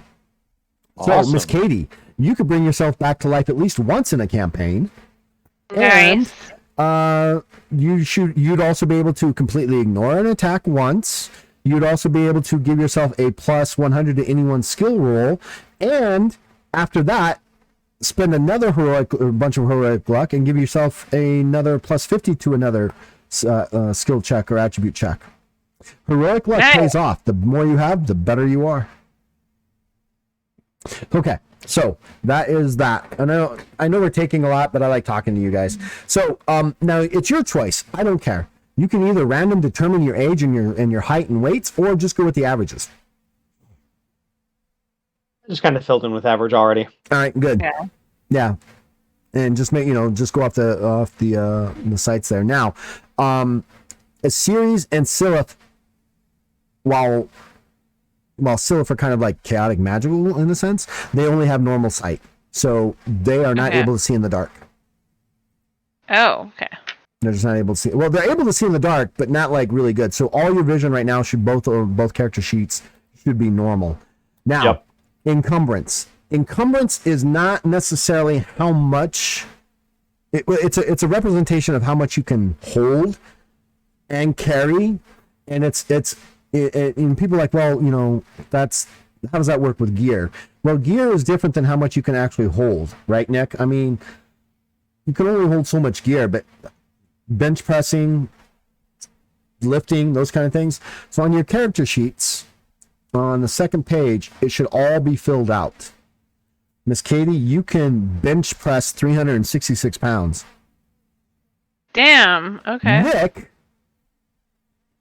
looks like he can bench press with his forearms 858 pounds. That's your maximum lift. That's your maximum lift. You can move while doing that, but it's going to be a struggle for you, right? You're not going to be able to fight. You're not going to be able to do anything, but you could literally hold up the gates of hell as your friends are rushing through to the other side to escape the demons that are chasing them. And then I let it drop so I can fight the demons. Exactly. So there's that. Initiative. Initiative should also already be created for you. Looks like, Nick, you have an initiative of 12, and Miss Katie, you have an initiative of 12 as well. Finally we tie. Now, initiative is determined by rolling a d10 and then adding that to your total initiative. And there are creatures that have initiatives much, much higher than that. And they tend to always go first. But those are little, like, fey-like creatures like the brownie. The brownie have a initiative score, I believe, of 42. Damn! Yeah, they go fast. They go fast. But there is an ability that always allows you to go first in a combat turn. Oh, okay. Nope. They have an initiative of 2,000. Great, I go first. What? Ooh, I need to get that. Now we turn to, are you good? Are you evil? Or are you neutral? Now, D&D has its 9 alignments. They are great for what they do and what they represent within the game, and there's nothing wrong with them. I will defend that to my death. There's nothing wrong with D&D alignments. I just didn't feel it worked with my game system. So you can choose to be good, neutral, or evil. Now, if you choose to be good, you have to work to be good, or you slip into neutrality. Just like if you choose to be evil, you have to work to be evil, or you slip back into neutrality. 95% of all beings in the world are neutral. They do a little bit of good, a little bit of bad. What do you want to do? You can be evil. I'm neutral. All right, neutral. Nick is literally contemplating this. I am going to be good because my specialty is playing a himbo. Specialty's playing a himbo. Oh my god. All right, so Nick, you have to strive to be good. That means you're going to gain another. This is another like element to the game for you. You have to do good acts in order to gain philosophy points. If you do not gain enough philosophy points of equal to 3 times your total rank, you slip back into good. Back into neutral. However, it's an automatic thing that happens. If you gain your rank times 5 in philosophy points, you become devoted good, and you gain a whole bunch of bonuses against evil creatures.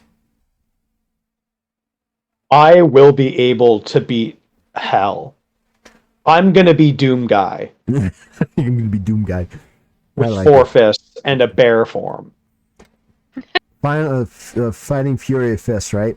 So if you look, just to let you know, so on page 61, if you're devoted good, you gain a +10 to any physical, magic, divine, or genuine defenses against evil or negative energy. You gain a +10 bonus damage per attack versus any evil aligned beings. And you gain a +2 heroic luck for every 5 points above your required philosophy points of your current rank. So let's say that you're 3rd rank and you're doing very devoted good stuff. You have 15, but you have 25 philosophy points. You actually gain an additional 2 heroic luck. Just for being good. Or being evil. Just depends on what you want to do. All right. So just a heads up, it is approaching my bedtime. What? I go to bed early.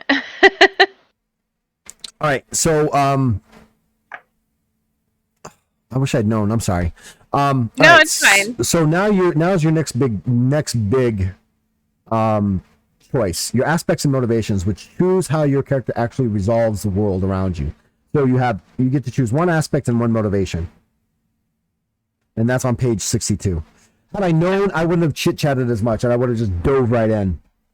No, I've enjoyed the chit-chat. You can always finish with Nick, and he can teach me how to finish mine later. I'm going with kindness and mission. Brilliant. Because the art of Nikto Shinken is that to help others. So on the back side of your second page is your aspects and motivations. Yep, I got those filled in. Fantastic. See, Nick, you were telling me you were like you were frightened by this. You've already blazed through this. Okay, now to be fair, it's because I have you guiding me. I think if I were piecing it together myself, it would be a different story. Well, actually, and that's one of the things that we actually spend a lot of time on is being able for people to actually go through this. We at the beginning of the character creation, there's a whole step-by-step character sheet breakdown of where everything is, page numbers, what you should do, how you should do it, and all that. So I'm literally talking to you. All right, Miss Katie, what are you gonna do? I'm gonna do charming and possession. Such a pirate. Yeah. I love how opposites we are. So aspect is charming and motivation is possession. So Money, money, money, together 'cause money. opposites attract. motivations give you bonuses to your reputation, which is the next thing that we're going to work on. All right, which is if you look down there above the merit point cost on the second page, you'll see reputation. There's honor, influence, and renown. Honor is your reputation of how well people of power know about you. Mayors, sheriffs, kings, queens, princes, whatever. Gangsters, high-level pirates, those kind of things. Influence is how much influence you have over within an area of wherever you guys are doing things, and renown is how well are you known among the little people. They all start with a base of 25, and we're actually thinking about making influence a percentage of that, so it would be a little more difficult to get, but we're playing with that rule. So Nick, you went with mission motivation. Yes. So you gain a +5 to renown. +5 to renown. Boom. Right? Am I on the right? No, that's that one. So +5 to renown.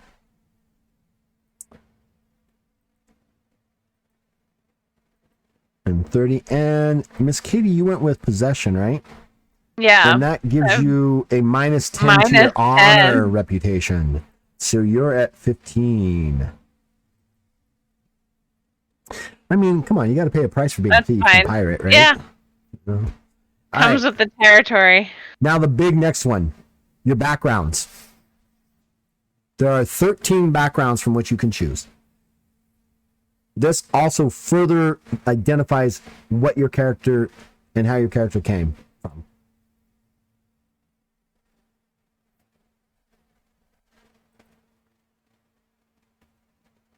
This one I can't help you with. Other than telling you, explaining you how the associated skill bonuses and associated bonuses work. This is personal.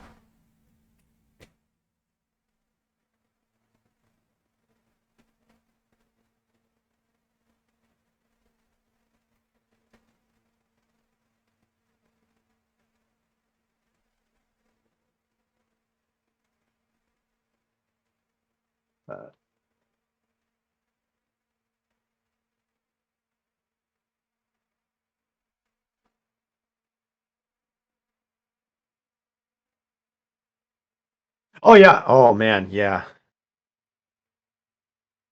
Local hero has to be.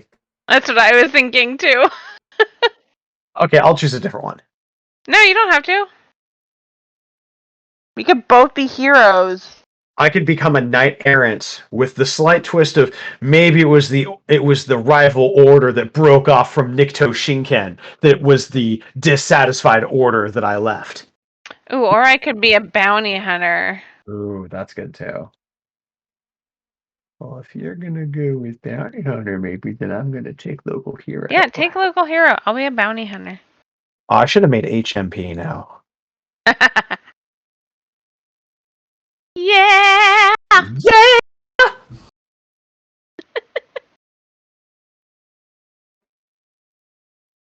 Maybe that'll be like my second character. I'll make HMP in this game. So while Miss Katie determines what she wants to do, your local hero. So you gain to choose associated skill bonuses. You get to choose 3 of those 6, and they all gain a plus 10. Then you get to choose one of those 3, and it becomes a super focus skill for you. And it gains an additional plus 10. Okay, so I get plus 10 to alertness. Brawling! Yeah! Plus 10. No. Plus 10 to alertness. Let's do that instead. I'm putting too much into punchy. Let's do something else that's interesting. And then I get plus 5 HP and plus 5 fatigue. Well, no, hold on. Okay. You still got 2 more skills to choose. Oh, I said plus. You said plus 10 to alertness, and then you said plus brawling, and then if you said something else, I didn't hear you. Oh, I thought I only got 1 of those. My No, bad. you get 3 of those. Then leadership as well, because that sounds pretty cool. Leadership. And brawling. Now, which Boom. one of those 3 are you going to super focus in? I'm gonna. You know what? I'm gonna super focus into alertness. Okay, so that's a plus 20 there. Beautiful. Now, you get to choose only one of the associated bonuses, either plus 5 health, fatigue, physical defense, or plus 10 bonus versus fear.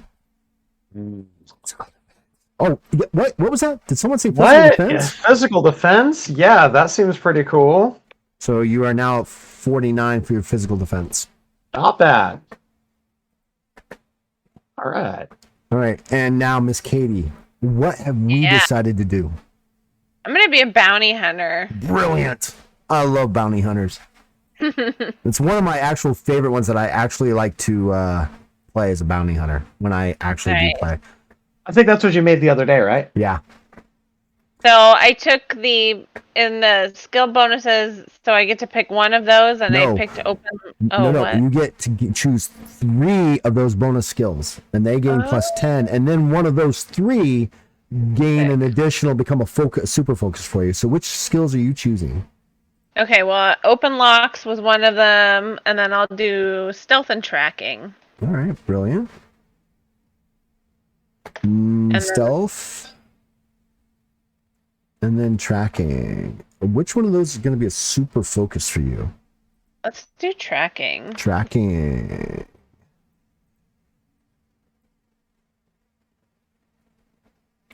Brilliant. All right, we are almost done. Awesome. Actually, one more thing, Miss Katie. On your bounty hunter, you gain either an additional plus 5 heroic luck, plus 10 fatigue points, plus 10 poison resistance, or plus 10 magical defense. You get to choose one. I'll take the heroic luck. That's what is that? That's plus 5, so that's 26 heroic luck. Yep. I'm dead. I'm effing dead. 26. The world is her oyster. Oh, wait, I forgot the keys to that. Wait, I'm going to spend 3 heroic luck. Do I have those keys? Yes, you do. See, I've got the keys right here. It's called Helping Hand. All right. So that's essentially done for that. How are you feeling, Miss Katie? You feeling good still? I'm feeling good. I'm getting tired, but I can go a little bit longer. All right, very good. I'll make this as quickly as I can on this. All right, so remember when I was talking about how you can also, as a Legends of Kralis character, you create your own experience. We call it merit point table. All right. We're on page 69 now. Nice. Nice. Why is that such a thing? Why is that such a thing? 69. Everybody just... Even when my nephew, who's in the Navy, was over here, we were talking about it, and we said, go to page 69, and all the boys who are teenagers looked at each other and went, it's like, why is that such a thing? I think it's funny, but I don't understand why it's such a thing. All right, so Hilarious. we're going to, let me do next real quick, Miss Katie, that way you can follow along on your sheet. Okay. So go to page, go to your second page. Okay. And it's probably got something already filled in there, and I didn't mean for that to happen. I forgot to take it off last time. I was thinking I was demonstrating something. All right. So Nick, you're in a series. Your base, this will never change for you. Your base is 1200 for your species. 1200 for species. Okay. All right. Your focus, though, because you're doing combat, isn't as not as intense. So it's only 350. Okay. All right. Now the campaign modifier cost is going to be 400 because that is what allows us to increase and makes you have to work. So when you're at 10th rank, you're not ranking up like in 2 sessions. It takes a few more sessions for you to rank up, right? So that'll be 400. And this ability merit cost will be the last thing that we choose. Okay. The last number we'll put in. Miss Katie, did you follow along? Did you get that? I got the species one because mine's the same. But what was this? What's the next one? The focus? Focus. And since you're social, it's going to be 450. Okay. And then campaign merit cost is going to be 400. So currently you need 2050. Nick needs 1950. So 100 point difference. Okay. And this allows you don't have to take abilities every rank. It's not, I wouldn't advise against it, but this gives you the concept of Batman, who focuses on skills, and Superman, who has all the cool abilities. Okay. Right? But we all know Batman has killed Superman. Right? Yeah. And it wasn't because he had any awesome powers. He just had a lot of money and a lot of skills. All right. So that is your base modifier. That's your table. And the only things that are going to reset on that are going to be the campaign merit cost and your new ability merit cost. That's what's going to determine your next experience rank or next experience level and merit level that you need for that. And I think, and just for everybody at home that's watching, because we are a classless system, people coming into this are going to be like, I don't know what to create. We actually have Legends of Kralis character categories that we kind of give you ideas of how to create the character that you want. Right? If you want to be a fighter, warrior, soldier, here's what you should do. If you want to be a mage, here's what you should do. You want to be a thief, spy, or assassin, or a bard, here's how you do that. We're very sensitive. I was very sensitive when I was writing this to make sure that there were those, because it can be confusing if you're told, okay, here is blah, go for it. And you're like, I don't know what to do with blah. It's like giving somebody Play-Doh and say, create me a masterpiece. I don't know how. Right? But you can create a masterpiece because we help you with that. Also, throughout the book are these 2-page vignettes. That vignettes. Thank you. I always want to pronounce that G. Vignettes. It's the French. Their right, language is weird. That speaks about a story of 3 heroes that are going to have to go to an island of the dead to stop the massive growth of undead power creatures there. And this is their story. And you actually can read the first part, their actual, how can I put this? The end of the book is at the beginning of our book. So you get to read how it's finishing for them and then read how they get to that point. I thought it was kind of cool. I like it. Yeah, I was reading some of that when I was taking a look through it the other day. All right, so now we're on to skills, and we are 95% done. All right. I know we've been an hour and 48 minutes, but we've also been chit-chatting a lot too. Yeah, totally. All right, so your beginning skills are 6 plus your intelligence modifier. For Nick, that's 9. But you're combat focus. You don't have to worry about that. For Miss Katie, I believe that is going to be 11. Not too bad. And so what I was telling you originally at the beginning is your focuses matter. So on page, we'll get to that, but so on page 77 are all the skills, and they are categorized by the focus. That's because in your focus, you get to choose 4 of those skills that are considered focus skills, and they gain a plus 10 when you begin to create your character. Okay? Since you went social instead of stealth, Jinhu Discipline is not going to gain that plus 10 bonus. All right? And that's what you use to summon Jinhu powers. Okay? And Nick, you went combat. Basically, you can take all of those skills and still be okay. Right? Okay. If you want. I don't know if you want, you're definitely going to take martial arts. You're definitely going to take feint. And if you want weapon craft, so you can have a weapon, you can definitely do that. This is also where it gets a little crunchy because it's a decision based on how you want your character to act, right? So Miss Katie, you took the bounty hunter. You're trying to be. It sounds to me you're moving more along a not so much a pirate as more of a bounty hunter ish kind of personality. Is this true, or am I misreading it? Yeah. Okay. I don't know. I'm just doing what feels right. Right. No, that's the way you should do. And you're a social bounty hunter. Yeah. Think about it that way, right? So, on page, and we need to fill this out just real quick, on page 76, but they're pretty much down, are the basic skills. Everybody has certain basic skills that they can do. On your character sheets, at the bottom right-hand corner is that gray box. We need to fill that out real quick. So, what is your height, Nick? My height is 5'11", I think. Now, you're tall for this series. That's really tall for this series, but that's cool. So it's half your height plus 1 foot per your half. So we'll go 3 plus 25 per strength. So that's almost 100. So that's 3. So you can jump straight up 6 feet. Yeah. Straight up 6 feet. Your base leap is 7.5 feet. It's half your base movement. You're lifting. Okay. Now this is where it gets a little weird. People are like, what do you mean I can only lift 75 pounds? No, it's for every 75 pounds, you need to gain at least 1 strength check, right? So we had a troll that actually could lift 1,001 pounds, half a ton. He's like, I don't understand it. Well, you're not going to be able to just lift that. You have to make a success to see if you can do it. And he needs 13 successes on his strength check to be able to lift that. Okay. Even though he can carry it, doesn't necessarily mean he can lift it.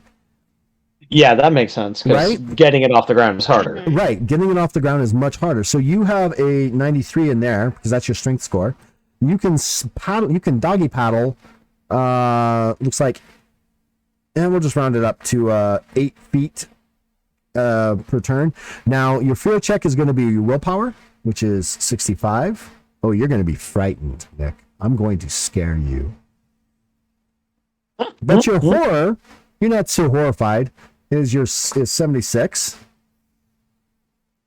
And then your poison check is 79. And then you've also got that hardy, if I remember correctly. So basically, you are immune to poison types A, B, and C. And then everything else, you have at least a 79 to avoid. But some of those are very powerful poisons.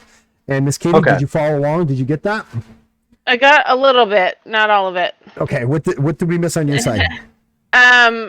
What page are we on? Okay. I missed most of it. Okay, so all I need you to do is focus on your character sheet. So your base height, what's your height? Do you know your height? 5'10". 5'10". So you're going to be able to jump, well, we'll just round it about 3 feet plus 1 foot per 25. So you're going to be able to jump straight up 5 feet. Okay. Your lifting is going to be 61. You can swim 7 feet per turn. And again, that's swimming dog, not train like you've gone into the pool, right? I mean, if I throw someone in the pool they've never swum before, they're gonna struggle with that, right? So willpower for your fear is going to be 82. You're not frightened by much, and your horror is your wits, so that's going to be 89. So when it comes to fear and horror, you can withstand quite a lot. Your stamina for your poison 70. Okay. You're more susceptible to poison at that point. I'm really good at one thing. Being non-poisoned.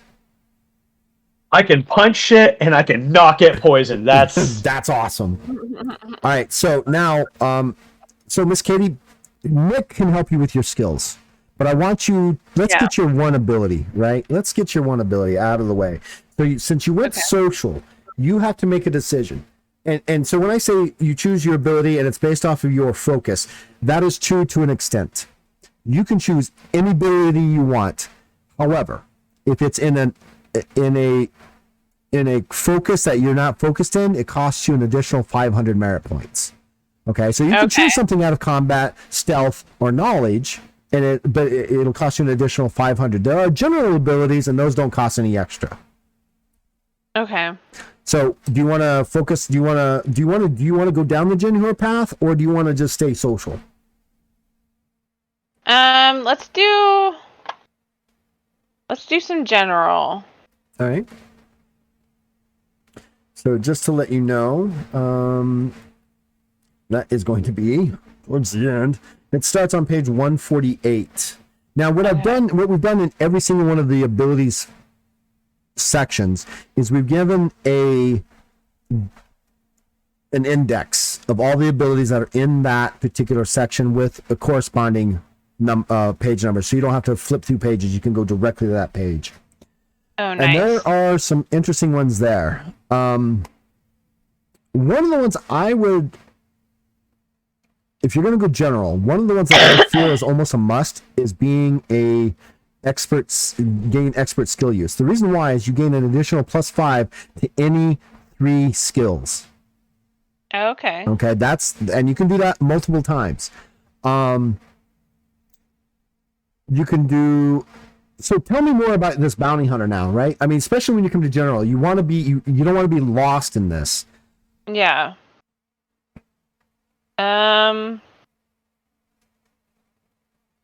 Yeah, not gonna lie, I'm kind of a little lost in this. No, I understand that. That's the reason why. Because there's so, especially with general. General is literally what it means. It's got a page and a half of abilities, but they're general, and everybody can have them. So, you know what? Hold on. Let me see something here. Let's make you even more badass. Okay. Let's see here. I think we might be able to do that. Maybe. I don't know. I've got to check something real quick. Not quite. Let me read a rule real quick because I'm having trouble remembering the rule. Because I want to make sure that you can do that. So when you first choose your first ability,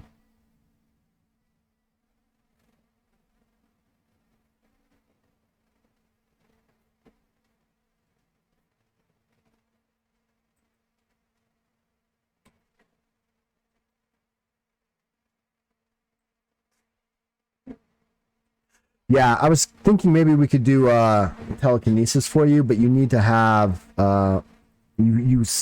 your intelligence isn't as high as it should be. Okay. You need an intelligence of 80, but you make it on willpower. Yeah, you have enough willpower. Intelligence, it could be something that telekinesis you could definitely do a little bit later. Do you see your character using pistols, crossbows, or anything like that? Yeah, that may be cool.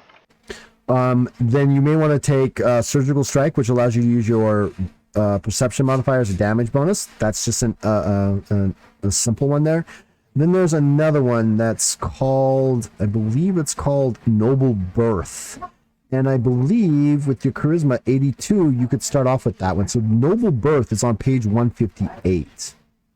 Okay. You have to take it before 3rd rank, and basically you are a member of a noble house, and you were either abandoned by your parents, sent away in secrecy as a child to be protected, or rightful. It's whatever you want, right? And you start off with the only cool thing about it, taking it at 1st rank, is you gain an additional 500 silver pieces.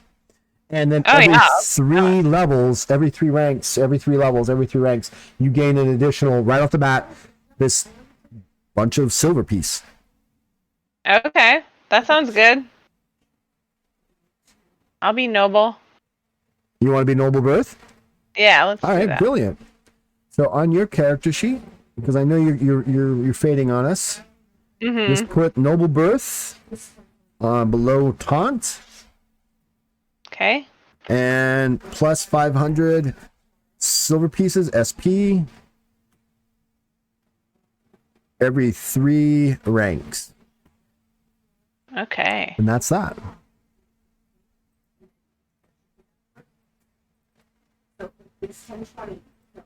All right, sounds good. God in the face. And as for skills and the equipment, I know that you're fading. Nick can help you with that. Yeah. Okay. All right. I wouldn't put too much confidence in me. I have all the confidence in the world on you. After I'm done teaching you, you'll be able to teach the world. Mistake number 1. There's no mistake. Well, that's what you call it when a butcher slips. A mistake. Try the veal, everybody. He'll be here all week. All right, Miss Katie, thank you so much for allowing me to torture you for the last hour and a half, hour and 15, 25 minutes. I appreciate it. I'd love to, maybe later, I'd love to get your feedback on what you think. Yeah. This was really fun. Thanks for walking us through this. No worries. Really helped. This would probably really intimidate me if I was just coming into it by myself without someone to walk through. First time I created a Pathfinder character by myself, and I'm not slow, it took me 4.5 hours. Yeah, that's about right. Yeah. 4.5 hours to create that character, and even then I didn't do it right. Yeah, we started on Pathfinder years ago, and 4.5 hours. It was hard because there's so many options and so many different books. Mm-hmm. Yeah, I have a hard time when it's like really open to me, just the way my brain works. I experienced this in college when I was getting my music degree. Like, music theory 1 through 3 was like learning all the rules that you have to follow. And then music theory 4 was like, okay, we're going to throw all the rules out the window and do whatever the hell we want. So, and then I just went, like, so. I completely understand that, right? Yeah. So having like a guide through this was really helpful. Well, now you should be able to go out and spread the word of Legends of Kralis. Yeah. You're a disciple now. I'm teasing. Well, again, thank you so much for allowing me to torture you for the last hour, almost 2 hours. I really appreciate it. I hope Thank you. I'm glad you had fun, and maybe one time, if you guys want, I'll run you through a one-shot. Nice. All right. Just the have two a of good you. night. All right, have a good night, Miss Katie. Good night, Katie. Bye-bye. She left me. All right, now I have to reorganize the windows. And that's the one feature about OBS I wish they would make better. Yeah.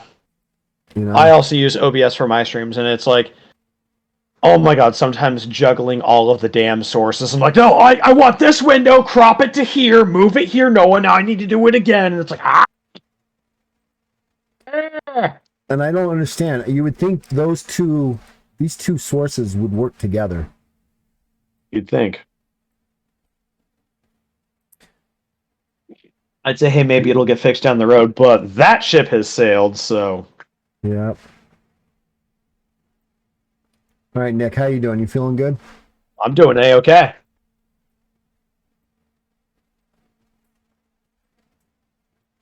Oops. All right. So we've got that for her. We'll figure that out later. And what we're about to do is, after we do your skills, we're going to do your ability, and then we're going to do equipment. And that way you can walk her through the skills. It's not hard. Basically, she starts off with, what did I say? 6 plus 5. She starts off with 11 skills, and you're going to want her to focus on things that are in her social focus. And make sure and then she gains plus for those skills, gain a plus 10 because it's a focus skill. But that's what we're about to do for you. All right, so back to page 73. All right, so combat. Obviously, you're gonna do martial arts. Yeah, that's right. I mean, that's not even obvious. a choice for me. Right. So that's gonna start off with. Are you gonna do strength or agility? Strength. I'm going strength. Yeah. Yeah. So it's going to start off with a base of 48, and I assume it's going to be a focus skill, so it's actually 58 for you. 58, yeah. Okay. I thought maybe we could get you to 75, but it doesn't. Well, yeah, actually no. If you take Born Fighter, then it'll be 68. And 68. All right. Your next We don't need this anymore. So yes. Okay, and so taking martial arts, that took 1 skill point. And that takes it takes 1 skill level or 1 skill point. Yeah. So that leaves me with 8. Yep. Now don't sacrifice all those bonuses that you get to all these other skills, right? Yeah. Being a martial artist, so 1, 2, 3, 4, 5, 6, 7. You could take all 7 of the ones that you currently have and have 1 more skill left over for you to do something else with. Mm.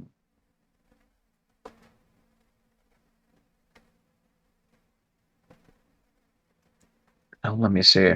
Because I'm kind of thinking maybe it might not be such a bad idea to at least round myself out with my skill points. I think I might, because I think evade is not a train-based one, so I could take that, correct? Evade is not a let's see what evade is a non-trained one, yes.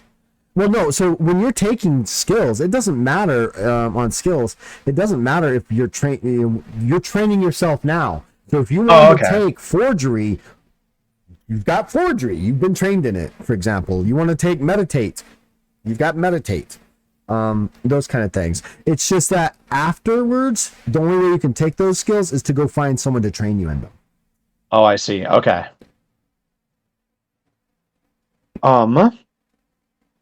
Okay, so my combat skills, because those are combat focused, I get the additional bonus if I take those. Is that correct, or is that only with martial arts? Do I only get that for 1? Say again. So like when I took martial arts, Right. I got that other +10 to it. Right. Is that because I chose that as my focus skill, or is that because that's a combat skill and that's my combat is my focus? Combat is your focus, and in that in that you chose martial arts to be a focus skill. Okay, beautiful. Right. So you can choose, like I said, you can choose 4 skills, and within combat skills, there's only 1, 2, 3, 4 major skills, but weapon craft breaks down into 3 separate skills itself: agility-based weapons, perception-based weapons, and strength-based weapons. So that's actually 7 skills there. And of those, 4 of them you can decide is going to gain a focus bonus. Okay. Then I think I will also take feint. So let me see here. Okay, so character skills. So it would be 52 for that one. So 52 for feint. Okay. Right, because it's 40 base plus 10 as a focus and 2 from your charisma modifier. Okay. And that leaves me with 7 skill points now because I had 9. Correct. And so any one that I take has a 40 base. 40 base. Okay. Let's take, I'm going to take gaming. Okay, so Nick, I really don't want you to leave that plus 20 for alertness hanging out there. Just because you're going to need it. It's what helps you determine whether you're surprised or whether you're alert enough to figure out what's going on around you. Oh yeah, I'm going to take that one too. All right, so gaming, if you take that one, that'll start off at 52. 52 right there. And I want to definitely take alertness because I wanted to capitalize on that too. So that would be 62. 63. Oh, 63, okay. That was 2 more, so I got 5 left.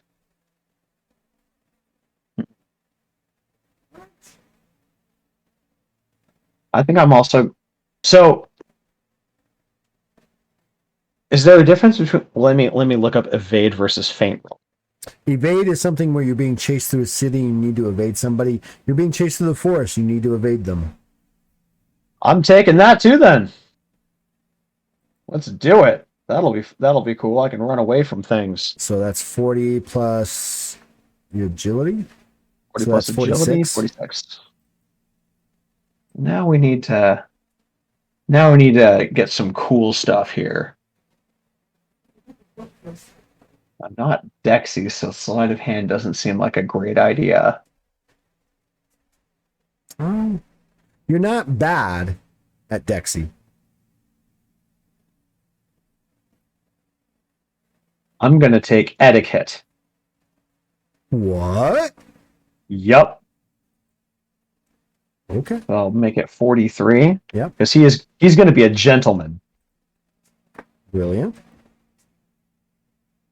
And I'm also going to take artistry. 43. Okay. You're down to 4 skills. 4 skills. Okay. 2 skills. I'm sorry, 2 skills. I was going to say, I think I got 2 skill points left. You know what? I'm going to try acrobatics too. Strength based.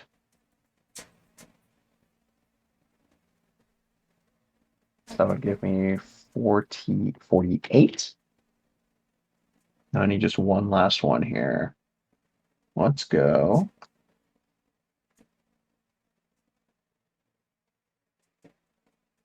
Oh, I have to take meditate. I mean, that's martial artist, man. I gotta do that. So that'll be will. So that'll be 43. Okay. And that is my skill points. All right. So just to let you know, the ones that you have those plus 10s in are not going to go to waste. So what you can do is, if you want to do this, a lot of players do this. If they didn't take the skill, it's going to be a non-trained skill for them. So your brawling is going to be a 40 because it's 30 plus that 10 plus the attribute modifier. Okay. Right. So that is, what are you going to do? Strength probably. So that'll be 48. You convince. You probably do probably intelligence for convince. Actually, you know what I'll do? I'm going to take off gaming, and I'm going to put that into convince. Okay. Because I feel like that would work better.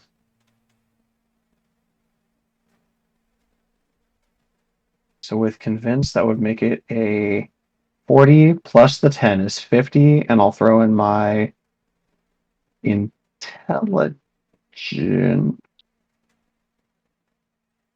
Or it looks like I can use stamina? Well, no, it's intelligence, charisma, or strength. Does Okay, it say intelligence. stamina there? Yeah, it says STA. Yeah, it should say STR. Okay, I'll do that, and But so you that'll don't be get the plus 10. Okay. The plus 10 because it's not a combat skill. Oh, okay. So technically, I would leave it in your gaming at 52. Okay. And because if you take strength, you're going to take strength as your convince, right? Yeah. So that's basically 48 untrained.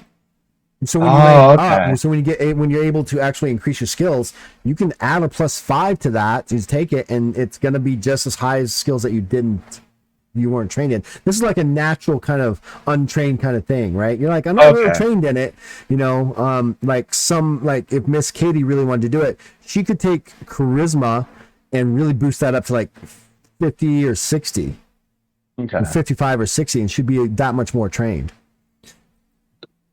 Okay, gotcha. Okay. And then your interrogate is going to be intelligence, wits, or charisma. Yes. Intelligence or wits. In either case, it's going to be wits. 53. Yeah, wits, because he's gonna have his wits about him.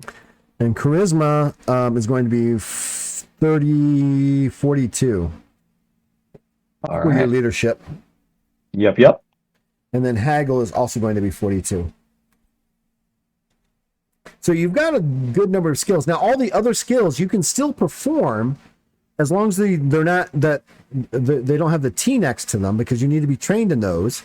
Yeah. At a base of 30 plus whatever the controlling modifier is. So I could do animal handling at let me see, that'd be 33. 33, right? Like the horse gets out of gets out of your reins. Well, I'm gonna try to rein him in. Okay, so 33. And then I think I was reading too, as I was kind of flipping through it, that like at certain rank ups, at certain merits, I get additional skill points, so I could further train in more of those. Yes, absolutely. Sweet. Okay. Okay, cool. All right. Okay. I'm a little. Yeah. I think I figured out enough that I could mostly muddle through that. Well, you're not going to muddle through it. You'll be fine. I have Just faith in you. so let me recap just to make sure I understood it. So you get skill points when you spend a skill point. It puts it at a base of 40 plus the stat. If it's if it's in your focus of the say combat, knowledge, social, etc., you get an additional plus 10. Give that man a prize. Where it got iffy for me where there were the ones that I got a 10 from like different other things like my background and whatnot, and those I could train in.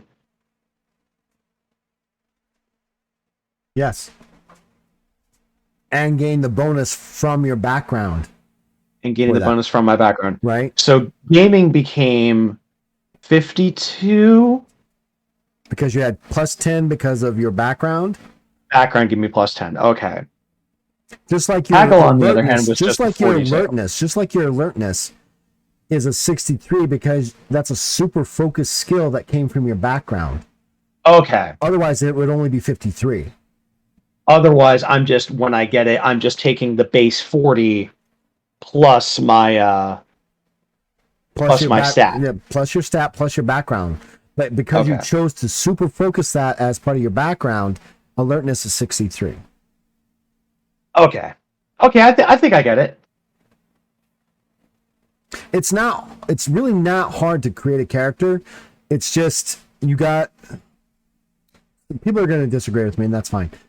Once you've got it, you've got it. It's just a matter of knowing where your bonuses are coming from towards the end, and then you're done, right? Mm-hmm. You've spent a lot of time. You've developed this character. You know this guy. He's gonna be One Punch Man at some point, and that's where you're going with it. And so you've just built your character that way. Yeah, and that's a lot of it too. Okay, right. And it's also learning a new system too.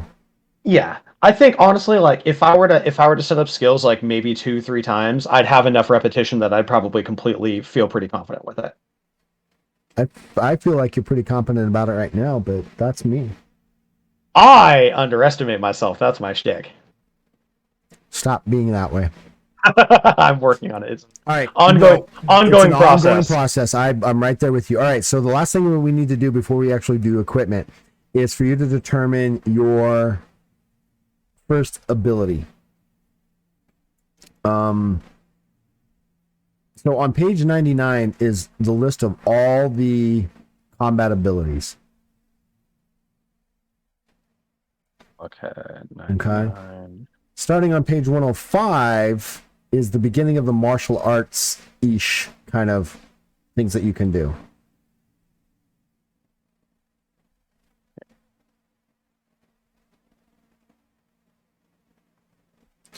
If you want to increase your martial arts skill, I would take Born Fighter. Now, how many abilities do I get? You get only one to begin with as this part of it. Okay, cool.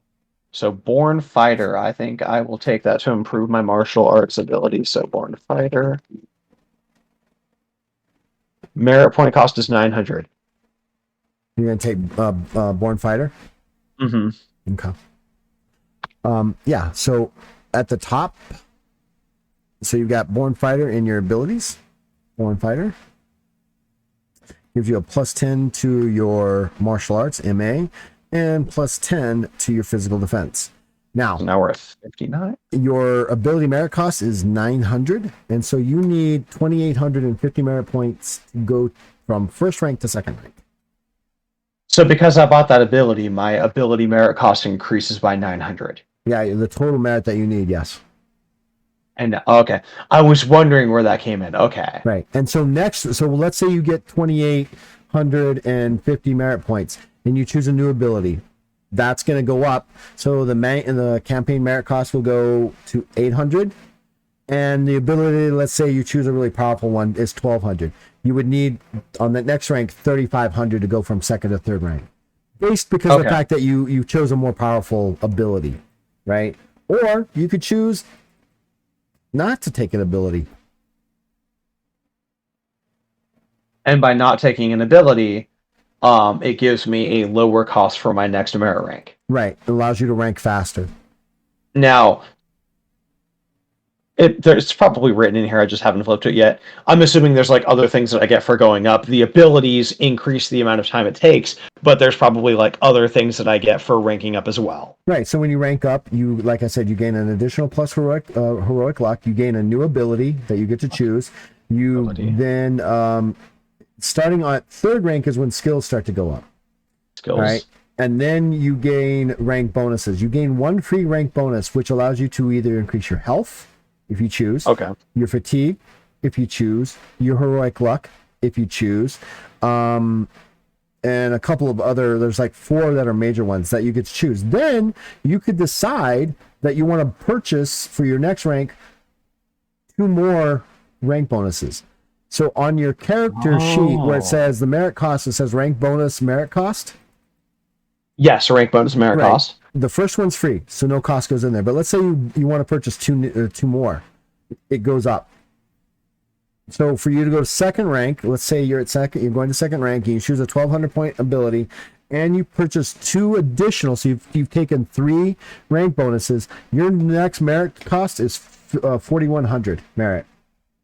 You've gained all this power, now you have to earn the right to go to the next rank. Okay. It's you're literally setting your own experience table. That's cool. Okay, so I can take the basic where I'm getting like, okay, I can choose HP, FP. I automatically get a heroic luck. I can get more heroic luck. Every third level I get skills and I get an ability. But if I want to purchase more abilities, boom, now I'm incurring a higher EXP threshold for the next level. Batman versus Superman. Okay, cool. Right. That makes sense. Okay. Yeah, that's a hard. It's not hard to understand. It's hard to understand if you're coming from the fact that you need to earn experience, but you are the creator of your character. You set your experience table every rank. Certain things are always going to go up. The campaign merit cost and your ability. Well, actually, yeah. Just the only thing that's always going to go up is going to be your campaign merit cost. And that's I think it was like 400 standard and then per rank. Okay, 400 per rank. Yeah, so at second rank it'll be 800, at third rank it'll be 1200, at fourth rank it'll be 1600, fifth rank 2000. Okay. Okie doke. I must have, because I was just kind of like looking through real quick while we were talking. So okay, that makes sense now. Right, that's always going to go up. And when we do merits, we call it merit, not experience, because yes, will you get merit for defeating foes? Absolutely, but we give more merit for things that you do as part of your character, like adhering to your philosophy, playing to your aspect, playing to your motivation, using a non-combative skill to resolve a combative situation. Those are going to give you more merit than anything. Okay. The game master could also say, you know what, we're just going to do every rank, every session, every game session, everybody's going to get 2,000 merit. So, and I know a lot of people are really into this milestoning, right? And I understand why it does that, because it keeps everybody equal. We have the option for you to milestone everybody if you like, but there's something about watching your character grow with its power when you do experience tables, right? You can say, God, it's going to take me 1,200 merit points to get here. All right, well, it's only going to take me 500. Well, okay, but the levels don't matter, right? As long as you're within 3 ranks of each other, monsters aren't going to be that difficult. Okay. All right, so that is essentially that. So make sure that up on your Born Fighter, on your martial arts, that goes to 68. And your physical defense goes to 59. Yep. Now, 59. Here's the cool thing. Because you're a martial artist, you can choose to use your martial arts skill as your physical defense. Ah! Cool. Right? So it's 59, or 68. And your skill will always outpace your defenses. Oh, dang. They will. They just will. They go up the same rank, but they start off 10 points lower. Okay. Cool. You with me? Yep, that makes sense. All right. So because I'm a martial artist, I can just swap them, and then typically skills will outpace Skills will always outpace defenses. They just will. It was built that way because if physical defenses or defenses matched skills, there would be a lot less dramatic combat happening. And what's cool about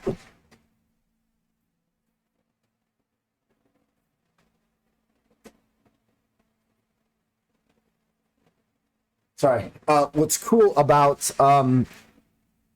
social skills in combat, you could literally Miss Katie or you, if you have a high enough convince, well, if you have a convince in the middle of combat, says, I'm going to try to convince this guy to give up. Yeah. All right, roll your convince. You make your convince check, and you say, if you don't do this, I'm going to do blah. And they're like, they roll their skepticism. All right, they drop their sword and sit down.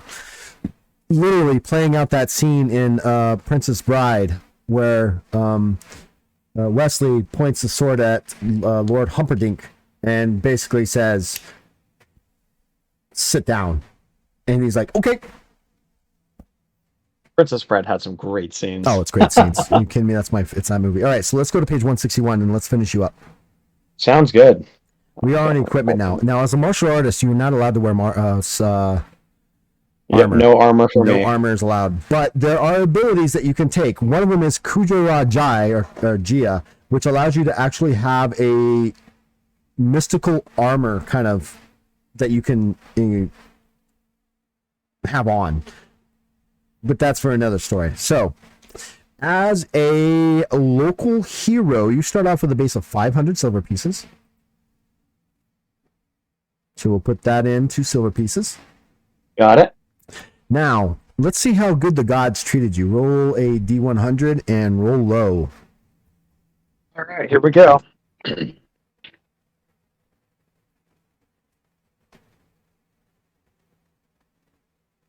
Let's see how fickle RNG this is. That is a 49. So you gain an additional 550. Had you critted that, so you're at 1,050. Yeah. Had you critted that, the gods would have given you an additional 950 silver pieces. Or 750 silver pieces, depending on which way you went. One gives you the most. Okay. And now what you get to do is spend your money. Miss Katie may or may not be interested in armor, but on page 162 is the armor.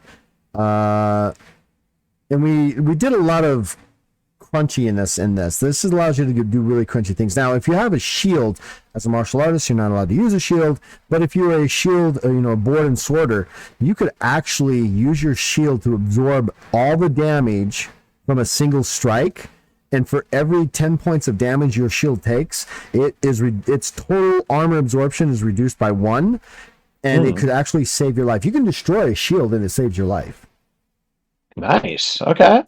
All right. On page 168 is the weapons, but you did not take any weapon craft. Doesn't mean you can't use it. You just aren't super trained in it. Now, this is going to look like something right out of Pathfinder, Dungeons and Dragons, 2nd edition, or what have you, or a little bit out of 5th edition. It's got a lot of stuff into it, but we wanted to make weapons unique, right? So they're unique right from the start. So, like, for example, one of my favorite weapons that I like to use, and there's actually an ability for this, is in chains. It's called the Meteor Hammer. Okay. It's a 2-handed weapon that ignores 10 armor and cannot be used, and can be used to cause knockdowns with it. Okay. It's K for knockdown, A10 for armor. A is for armor, and then the normal, whatever the numbers next to it, is how much armor absorption it ignores. B is for bleeding. D is for defense. Like all pikes increase your physical defense by +20 because you're so far away from everybody. Quarterstaves give you a +5 on your defense and can be used for knockdowns. It's a 2-weapon weapon, and you can actually cause additional fatigue points damage. You have to decide on merciful damage or not. An additional 15. You can do just a lot of different things. I mean, like for instance, pistols. Pistols have an armor absorption ignoring up to 20 points if they're rifles, or 15 as pistols. They literally just ignore most armor. You're wearing armor? I don't care. I'm shooting you. Dang. That makes sense. Right. Same with arrows. Some arrows have like the crossbow bolt, which is hunting, ignores 15 armor, and most arrows ignore 5 armor, but the hunting arrow bleeds 5 every turn, which is important in combat.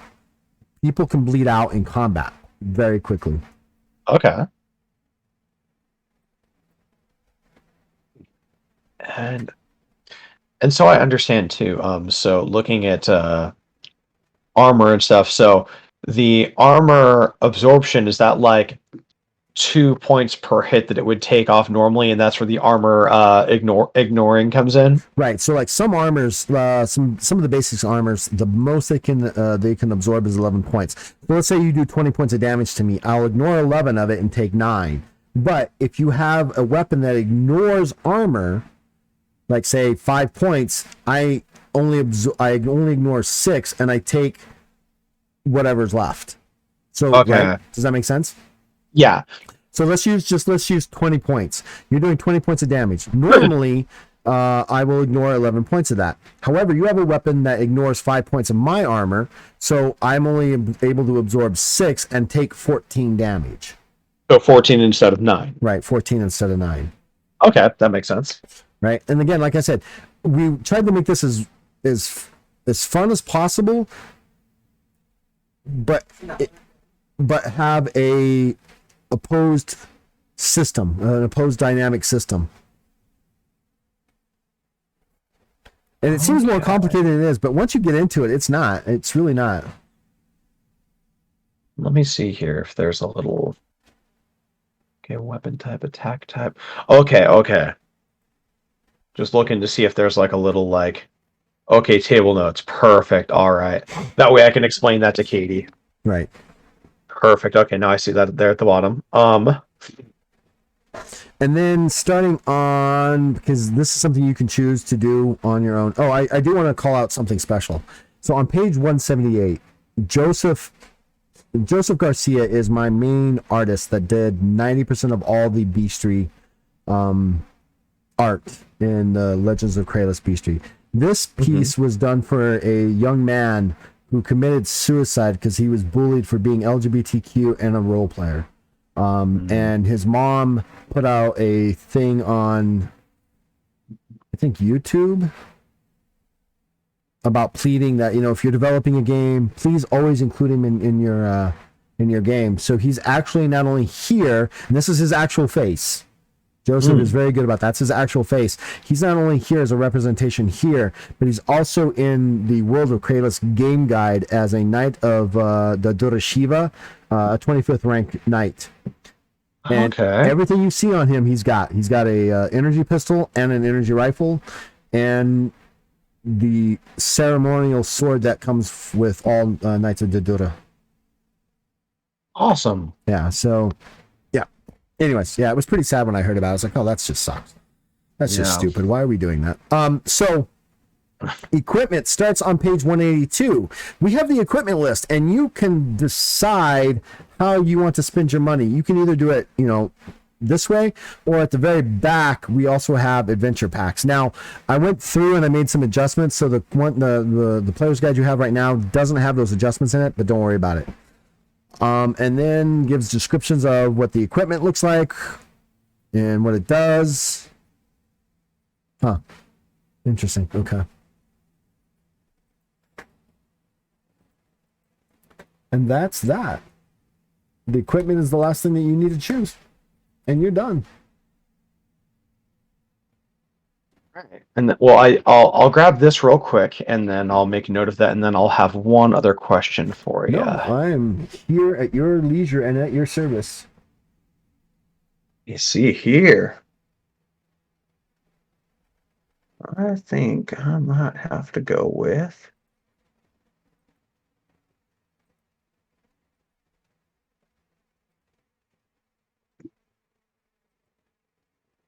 Just go with the standard pack.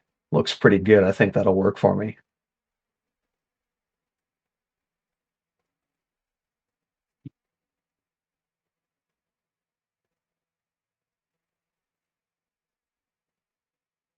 Copy and paste that.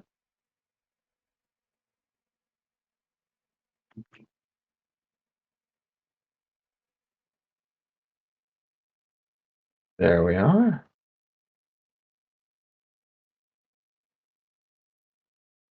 And do we have the total weight for the standard pack?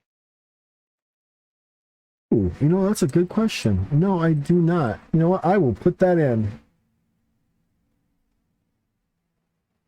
I will make an adjustment, and I will put the total weight for each of those on either side. I hadn't thought about that. That's a good point. Thank you. Yeah, of course. No, that's something that I noticed with 5th edition in D&D. Like they've got the packs too, and they don't actually like list the total weight either. So I always have to like Google it whenever I help somebody roll a new character. Right. No, I will definitely put that in. I will work on that when we're done here. I have contributed something. I have contributed something. So just to give you an idea of what I've done, here's can you see this? Yeah. So here's the actual let me. InDesign document I've created. So what I've done is I've gone through to make it easier to read, because there are a lot of individuals that black and white obviously can have issues for them. So what I did is I went through and I divided everything off with these grayscale lines, so it's easier to read for people. Yeah, that's a good move. And I will definitely put the weight of each of the packs right at the bottom. Awesome. And then one thing I was looking at is okay, actually I think I might be answering my own question here. So I was looking at martial arts, and I have the normal strike, quick strike, and power strike. Right. Which I saw were 4, 2, and 6 damage respectively. Right. And I don't think I get any bonus damage. Strike range is just... No, you get bonus damage. It's your strength. Oh, so my strength mod. Right, your strength mod. Damn, so, okay, that's pretty cool. One of the things that you need that you need to understand, martial arts, right? So your character, I was hoping we'd get you up to at least 75, but the best we can do is 68 at this point. And so on martial arts, all right, so you get quick strikes. So you can attack you get one attack for every 30 points, right? So you can do 2 quick strikes and a normal strike, because you have no, you'd actually get two. Yeah, you get 2 quick strikes and 2 normal strikes. So you can attack 4 times in a turn with your fists and feet. 2 of them will be at a base damage of 2. 2 of them will be at a base damage of 4. Okay, let me look up martial arts again real quick here. Just so I can... Shield proficiency, evade... Oh wait, no, evade, I think I was in the right spot then. Okay, martial arts, sorry. Using a martial art strike, choose one action. Make a secondary attack that uses quick strike.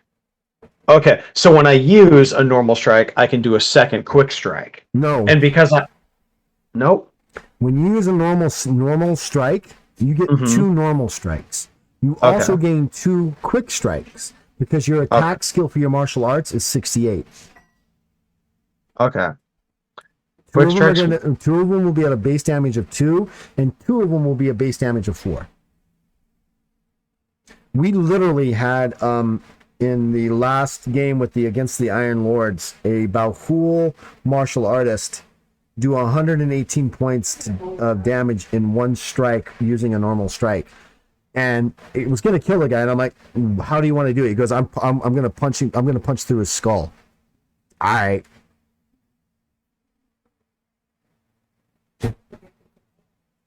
So you gain 4 attacks.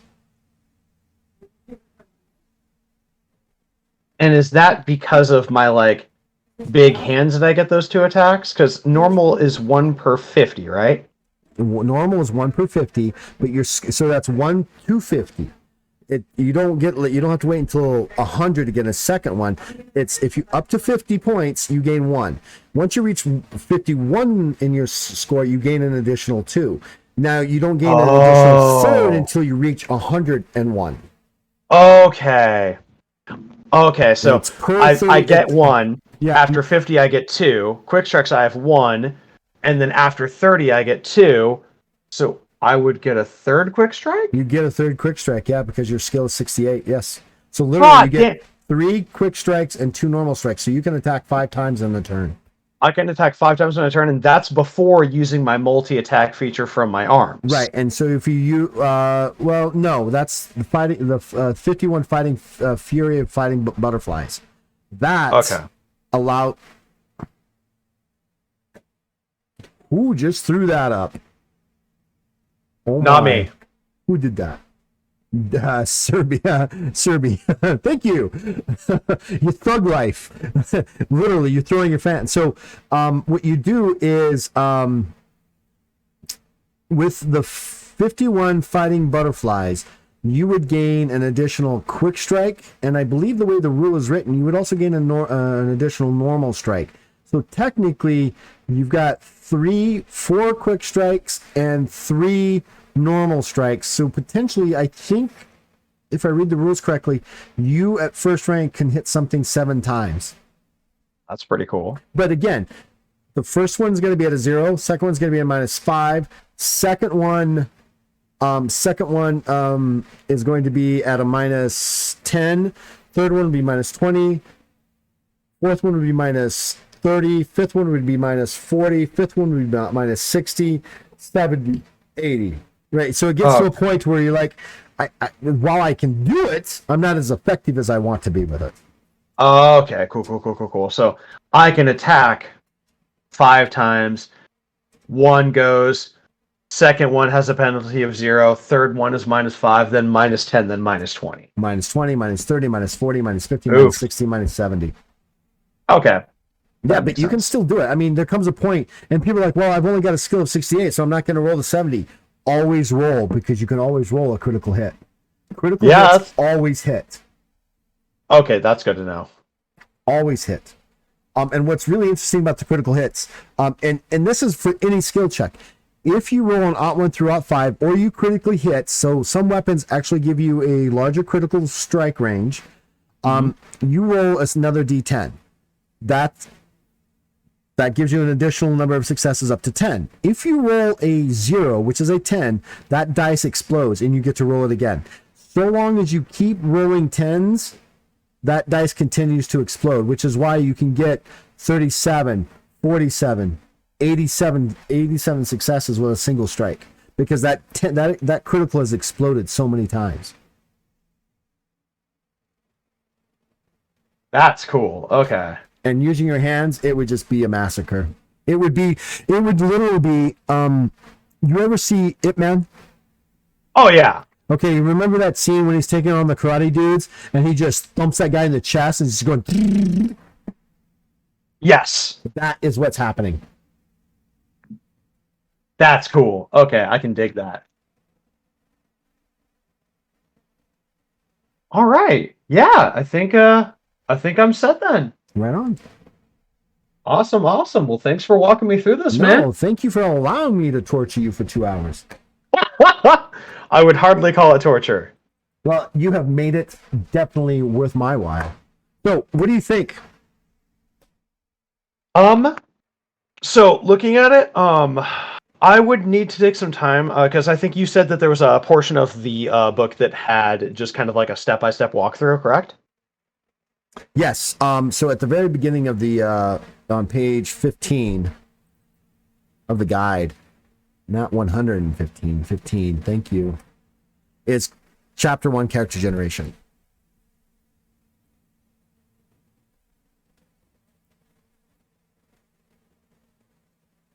Take a look, see at one little thing here. Okay. Let me open this guy up here. Sorry, gotta reload it all again real quick. Accidentally clicked the damn X. I'm like, no! Oh, okay. Here we are. Okay.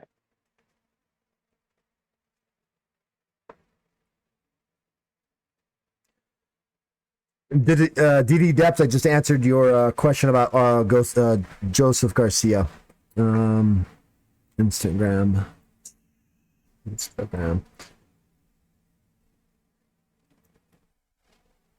He also does a lot of art for art of Joseph Garcia. He does a lot of individual arts for people as well. So if you have like a character generation that you want to do, he will be glad to do that for you. That's his Instagram account.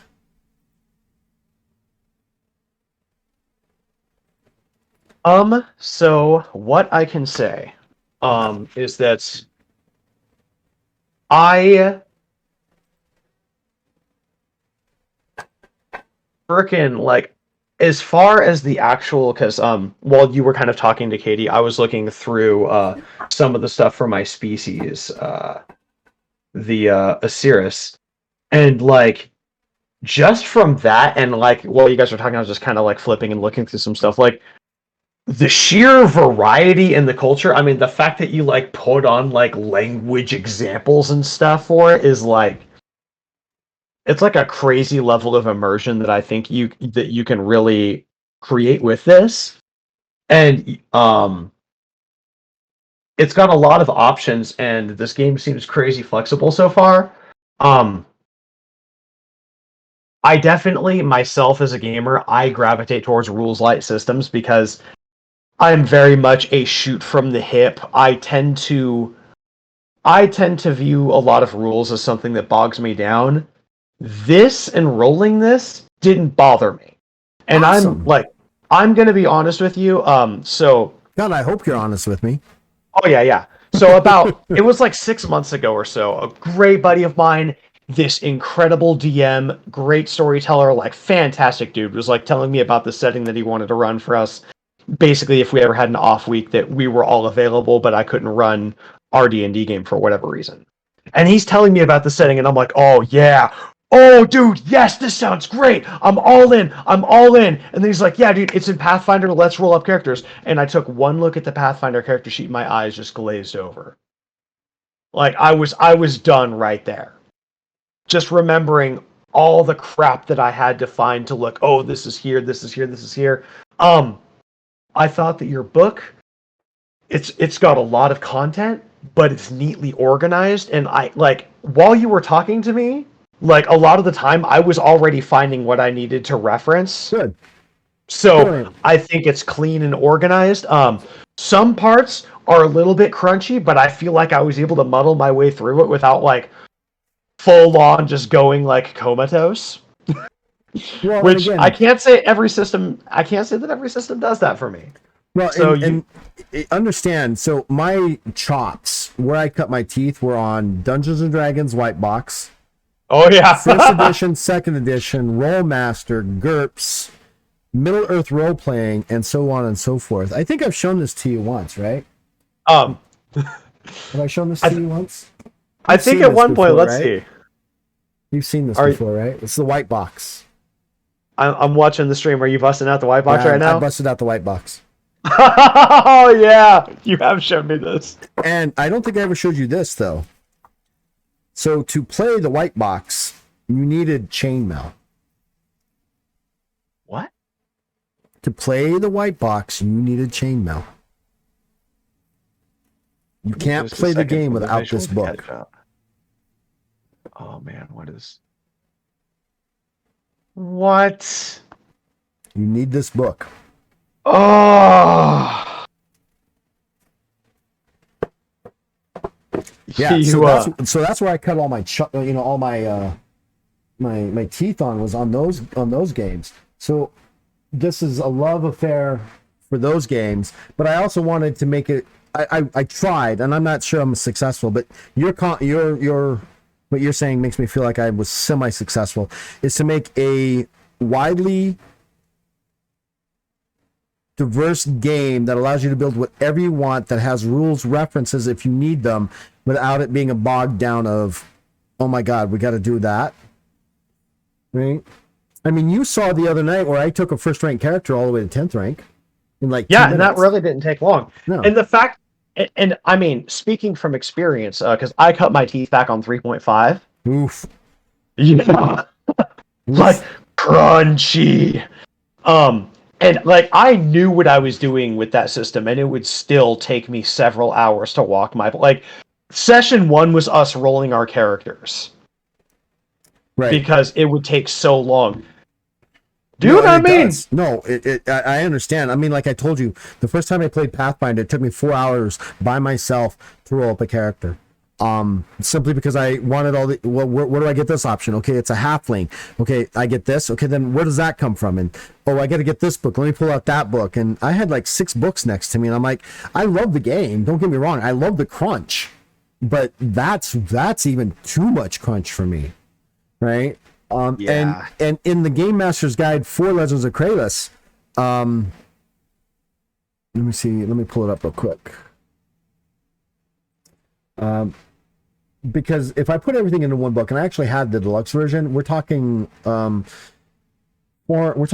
an 800-page book to have everything in one book, and that doesn't even include the bestiary. So I divided it, and when I divided it, it allowed me to put more information in it. Yeah. All right. So here's the Game Master's Guide,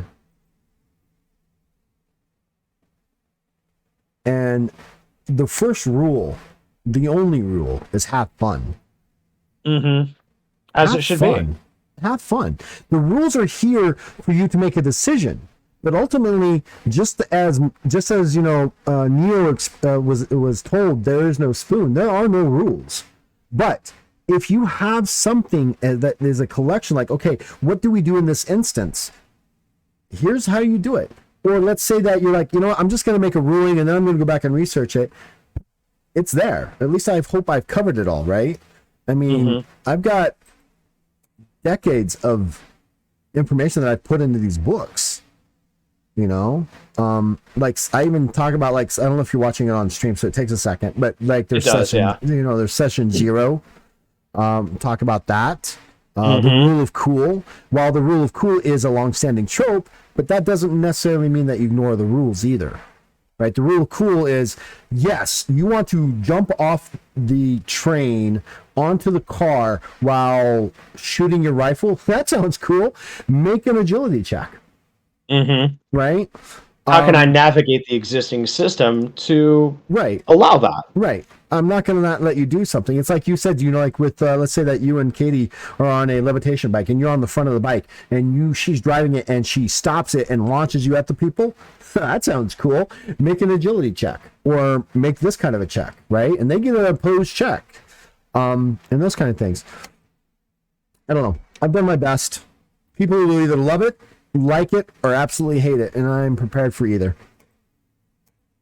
Yeah, man. I thought this was good. I mean, the one thing I'll say, initially when I looked at that weapons chart, I was like, oh fuck. Once I took a look at it, and then especially once I found the table at the bottom, I was like, oh, okay. Like, it's intimidating at first. You take a look and you're like, oh man. But then once you figure out the abbreviations and you take a look through it, it's like, oh, okay, that easy that's peasy. one of the things we want to do is that's the problem with TTRPGs. GURPS is well known for it. When you give people a ton of options, you need to have reference for all those options. But they should be easy to find. I love GURPS, don't get me wrong. GURPS is a difficult system to navigate sometimes. It just is. It is, and they've never changed it. I love GURPS. I love to play GURPS. I'm good at playing GURPS. I know how to create a character in GURPS. But it can be, when you give people that aren't following race, class, and bonuses, and you're like, what do you want to be? And they're like, what do you mean, what do I want to be? I don't have any limits? No, what do you want to do? I don't know what to do. It's called, what's it called? Option parallelization. Mm-hmm. Right? It's like going to 31 flavors. You have all these flavors. Which one do I want? But if they took it down to 3 flavors, strawberry, chocolate, and vanilla, not hard, your options are less. Your options are less. That's the point. Yeah, I've often called it boundless, terrifying freedom. Yes, that's an absolute truth, right? I mean, you can have, yeah, it can be so open that it's intimidating, that it's so open. Mm-hmm. Right? But I think this is good, man. Awesome. Brilliant. So, well, because we're friends, I'll let you know when the Kickstarter goes. For those of you at home who are watching on Twitch, go to Legends of Kralis, jump on the mailing list, download the free quick start rules over at either on the website or at drive-through. Go through those, and if you're on the mailing list, another TikToker that we know is actually going to be writing up 4,000 word mini adventures that we're going to send to you guys so you can play something else, do something else. And they're going to be all over the place. They're going to be void adventures. They're going to be dungeon crawls. They're going to be city adventures. They're going to be all these kind of things. So we're working with them to get that taken care of. But those are all going to be things that are happening as we get ready for the Kickstarter in February. So come join. Be a legend, or try to be a legend. And anybody who's kicking on that maybe followed me over here, I can speak with personal experience now. Man, this wasn't too bad to navigate. Like I think that for a first time taking a couple hours, guided through by an experienced DM, rolling up a character, you get a lot of options, but and that's cool, but it's also like because of certain decisions you make, you decide on a direction and you can just kind of go with that. Right. And that's I like the pseudo sort of class system you had where you chose that focus, and that gives you an idea of what to start building into with the rest of it. Right. And then your background without marrying a class. Right. And then your background can take you in a completely different direction. Right. I mean, I can see Miss Katie, if you guys ever want to do a one shot with these guys, literally in the middle of combat, even though she's the tank, going, excuse me, your mother dresses you funny. What? And then convinces them, and you should give up. Right? I mean, it's happened. I mean, in my live role play, in my live game here at home, we have these little creatures that I'm just going to equate to kobolds in Dungeons and Dragons. That's probably the best way I can equate them.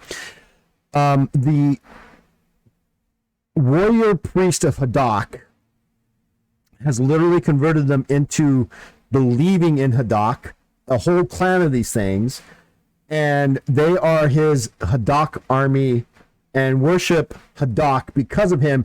But the Kaznarks, they're called Kaznarks, actually believe he's Haddock, even though he's a Kova. They believe he's Haddock. And literally, they're his army now. All from social.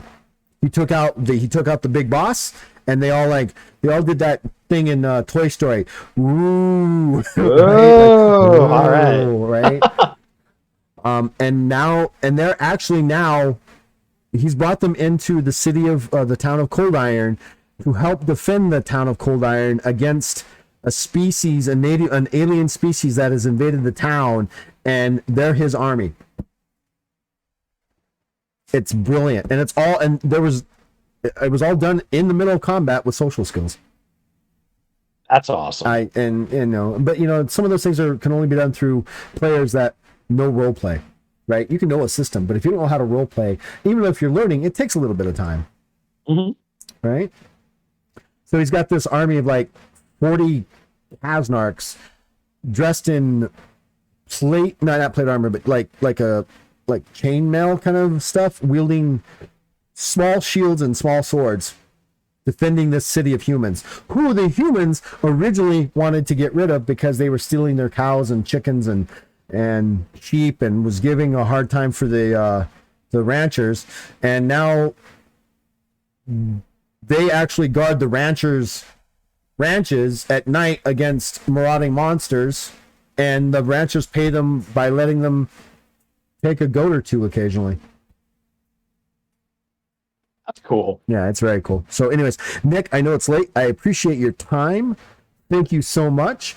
Just to let you guys know, we were brought on together by Twitch TV, the Lord Baron. If you're not following him, you're doing something wrong with your life. Go follow him. He's an incredible DM on Twitch. He's on TikTok as the Lord Baron. Is that not correct? That is correct, Amundo. That's correct. Give him a follow on TikTok and come and watch his games. He's an incredibly awesome GM. I equated him, and now I'm really going to blow up his ego. Watch this blow up. He's the new Matt Mercer. I am far from that. I am don't a think darn. so. We were talking beforehand. Your style is very much reminiscent of Matt Mercer. So brilliant. Well done. I think there's absolutely parallels. I've had people yeah. tell me that before, but I am a long shot from comparing to that fella.